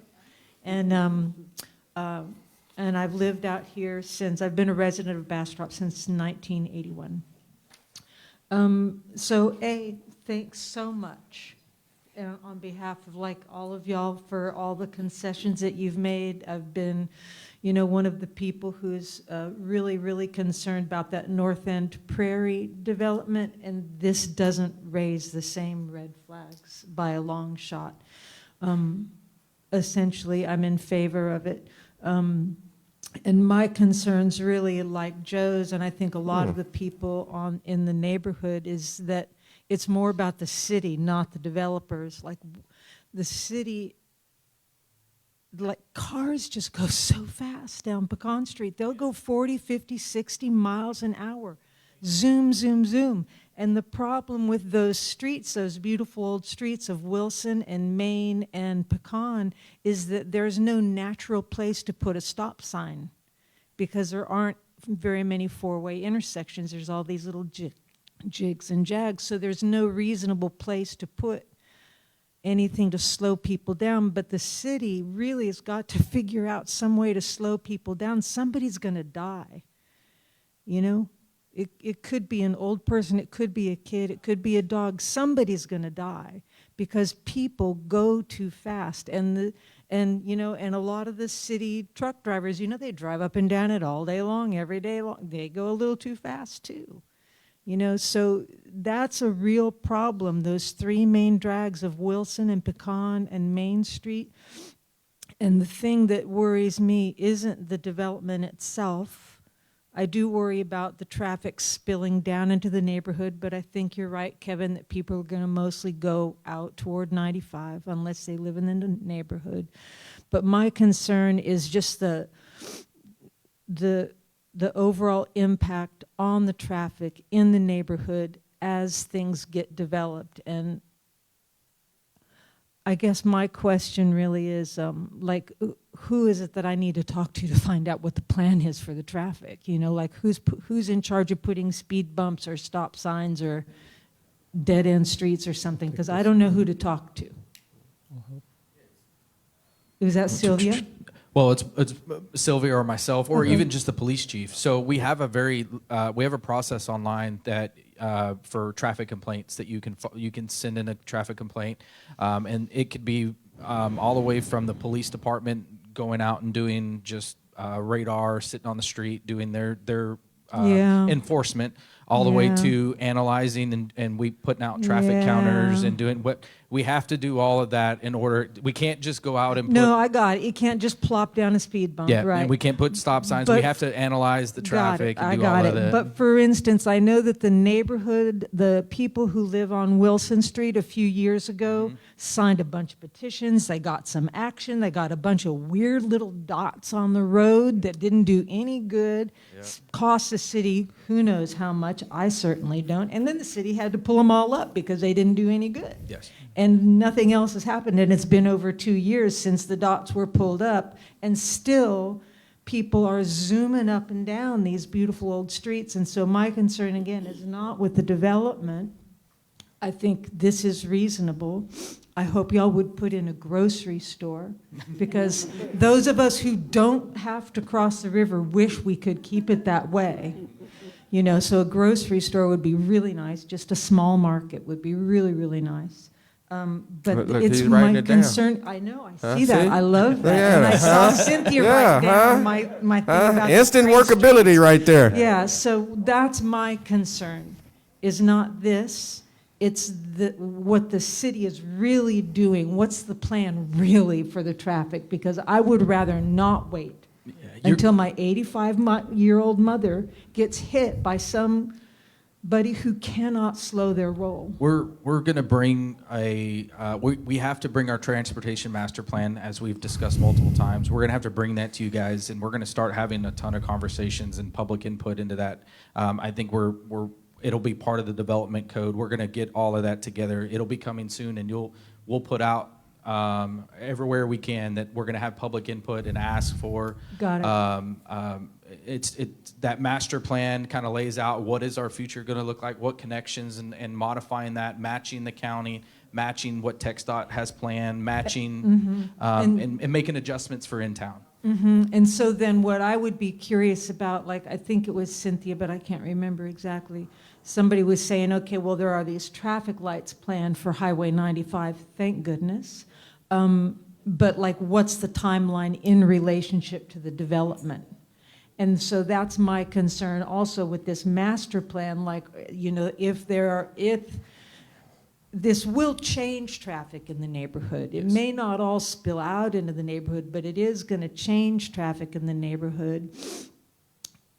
And, you know, are we going to get sidewalks and stop signs and speed bumps in 5 years or 10 years? Because then the development's coming in 2 years. Like, those are my concerns. I don't expect you to answer. Yeah, that's hard to answer. That comes down to Yeah. funding. The funding that comes down to what, you know. There's a lot of variables to that, but starting with those plans, we don't have a sidewalk master plan or we have a trail master plan, but it doesn't really incorporate sidewalks. I'm much more concerned about speed bumps than sidewalks. So there's some traffic calming devices. There's lots of things we can look into that we can look, and I narrowing guess what worries me is, like, I shouldn't have to be saying it because the problem has been obvious for decades. You're right. It's been decades, but we're still having to come up here and say it. And so it makes it hard for us to have faith. I understand. So we really need to, we just really need to see that our neighborhood is safe and protected, and that our people are safe and protected, and the kids and all that stuff. And I really would love to see a grocery store. And then, you know, if there was anything that could be done to promote, like, local businesses being in there rather than, you know, another chain, like, you know, all hail the nail salon. But wouldn't it be nice if it was a local person it'd be nice to support that kind of local flavor rather than have another set of chain things come in. So I wanted to say that.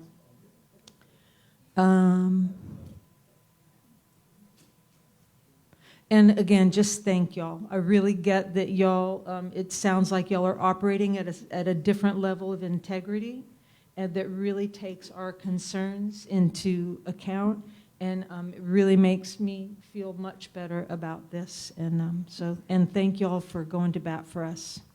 That's it. Thank you. You're welcome. Thank you. Thank you. And I do have the traffic concern too.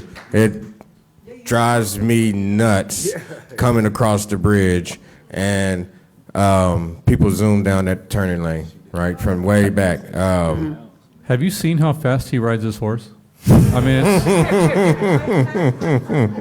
it's one horsepower vehicle. He just moves. But I think it's the growth, right? The growth that we have, and it's a different set of people here, right? Who, you know, got to move everywhere fast, have no patience, and you know, and really they going nowhere fast around here because you know, but. Want to see a child get taken out.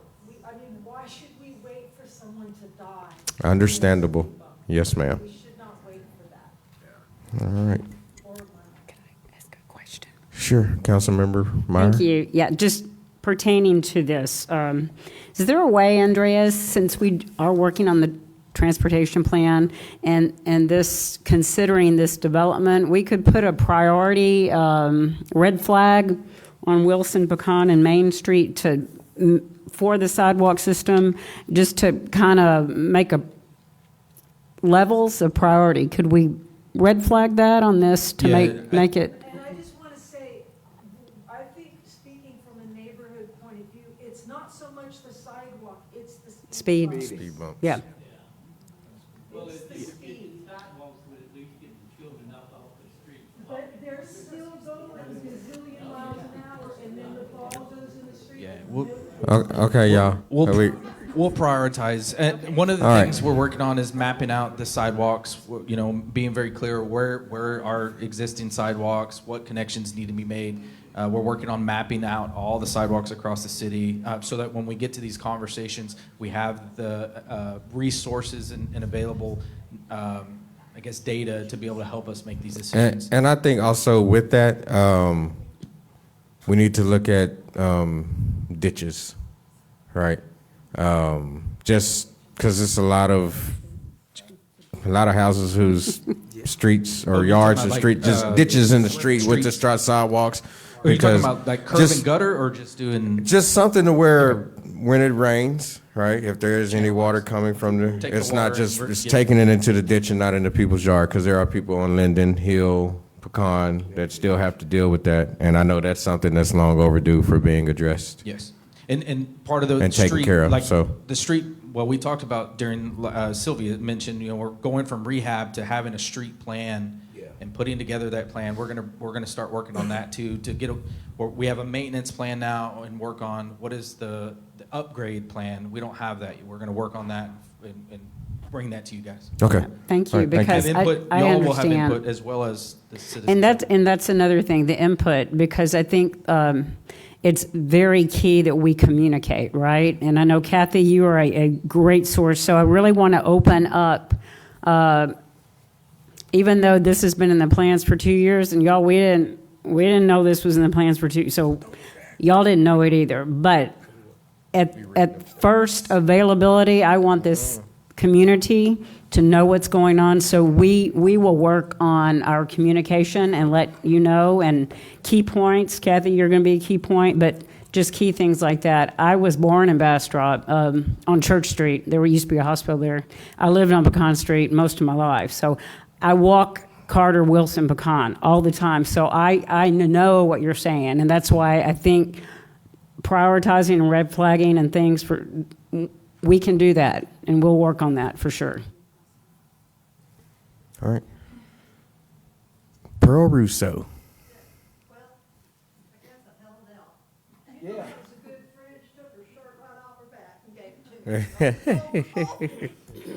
Okay, let's see if I can remember what all I have to say, but I have a lot to say to you people.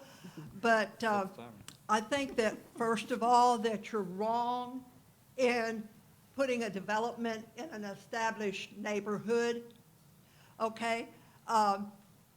We have the Little League field. I've been in Bastrop area for 50 years, so I've got a few years on it. I'm not a newbie. We're at least 3 generations now.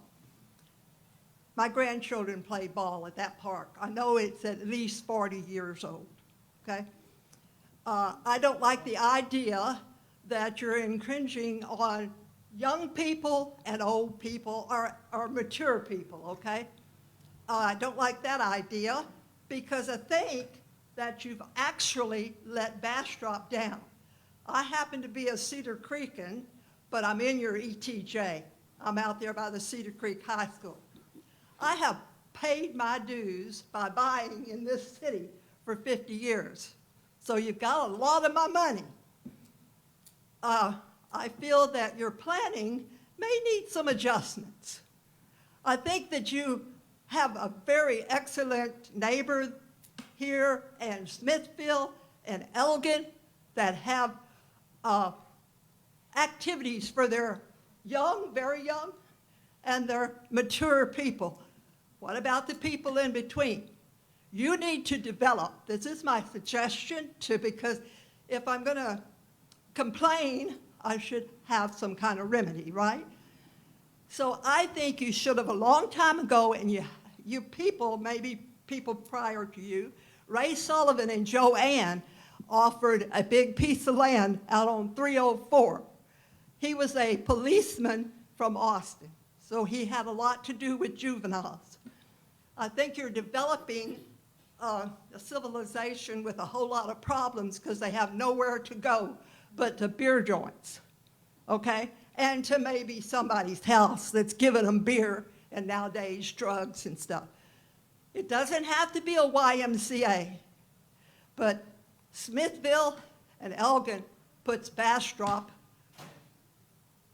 to shame because you have nothing for those people. And so I think you need to develop things like that and take care of the people that are here before you bring in more people in, because they're coming in by the RV trailers left and right. So you're going to have a lot more people than you can even imagine. So my suggestion is that you hold off disturbing a neighborhood and the young people and the mature people and get busy and building an activity center that can handle all of those people. And I could go on, but I'm going to try to limit it. But my suggestions to you is to do that because I want you to be honest politicians. I want you to really care about the people.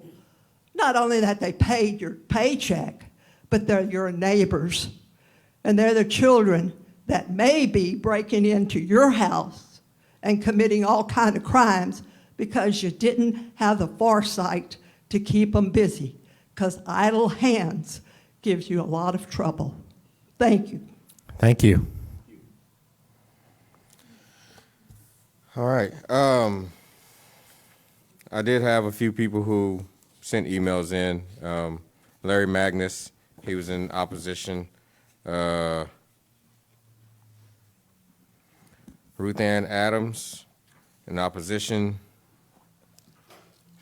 Suzanne Pike is in opposition.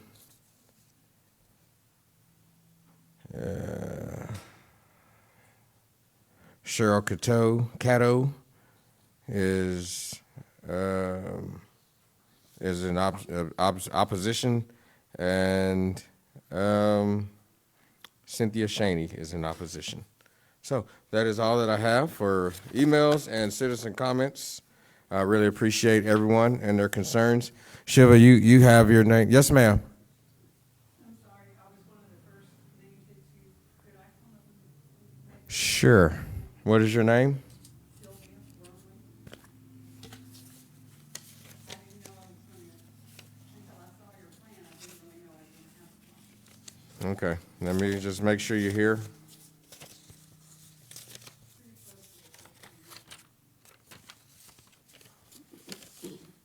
Yes. All right. Yes, ma'am.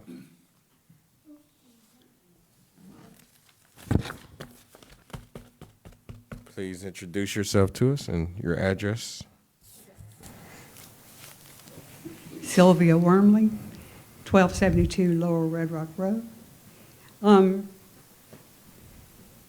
As a longtime owner of a landscape construction company that does these kinds of developments where we're doing the land work, I'm looking at this. I mean, I'm a member of the senior center as well. I'm looking at this and I'm thinking this is going to be very dense with not nearly enough parking for what you have going on here. But my real concern is that I don't see anything in your plan that takes into consideration, in writing especially, for FEMA and it being an emergency center. I mean, I've been through the flood in New Braunfels, I've been through hurricanes, I've been through wildfires. I'm saying you're going to need that center to function as a FEMA facility. It cannot function that way given what you're doing here.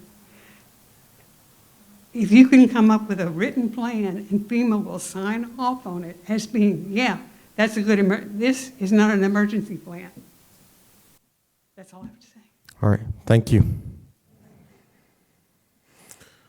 Victoria, we have any other? Okay. That is it for citizen comments. I would like to thank everyone that showed up tonight. I really, truly appreciate this. It shows that, again, like I said earlier, when it's an issue, Bastrop will show up and show their concern and express what they feel about projects and development. I also want to give thanks to Shiva for going through everything that he's done.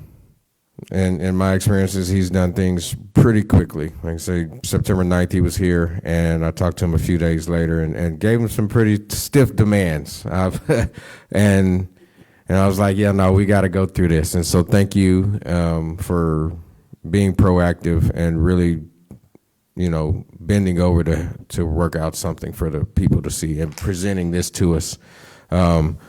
It's going to give council a lot of recommendations to give. And just so you guys and ladies know that we're not voting on anything tonight. This is a town hall meeting.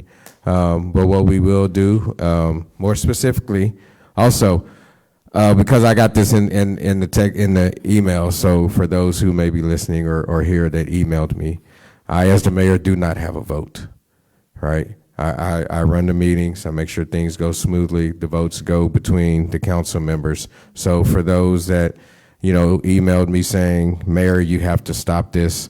I don't have a vote in saying yes or no on these things. But again, part of my job is to contact like the developers and let them know this is where we stand as a city and how we try to move forward and how you need to do things to protect our citizens. And so, again, thank you everyone for coming out tonight. Thank you for taking the time. Thank you for all of these citizen comments. It really says a lot that y'all are paying attention and y'all are concerned about your areas. And so moving forward tonight, council will make whatever recommendations to staff for staff to be able to present at the next council meeting when we discuss this even further. So council members, do we have any recommendations for staff?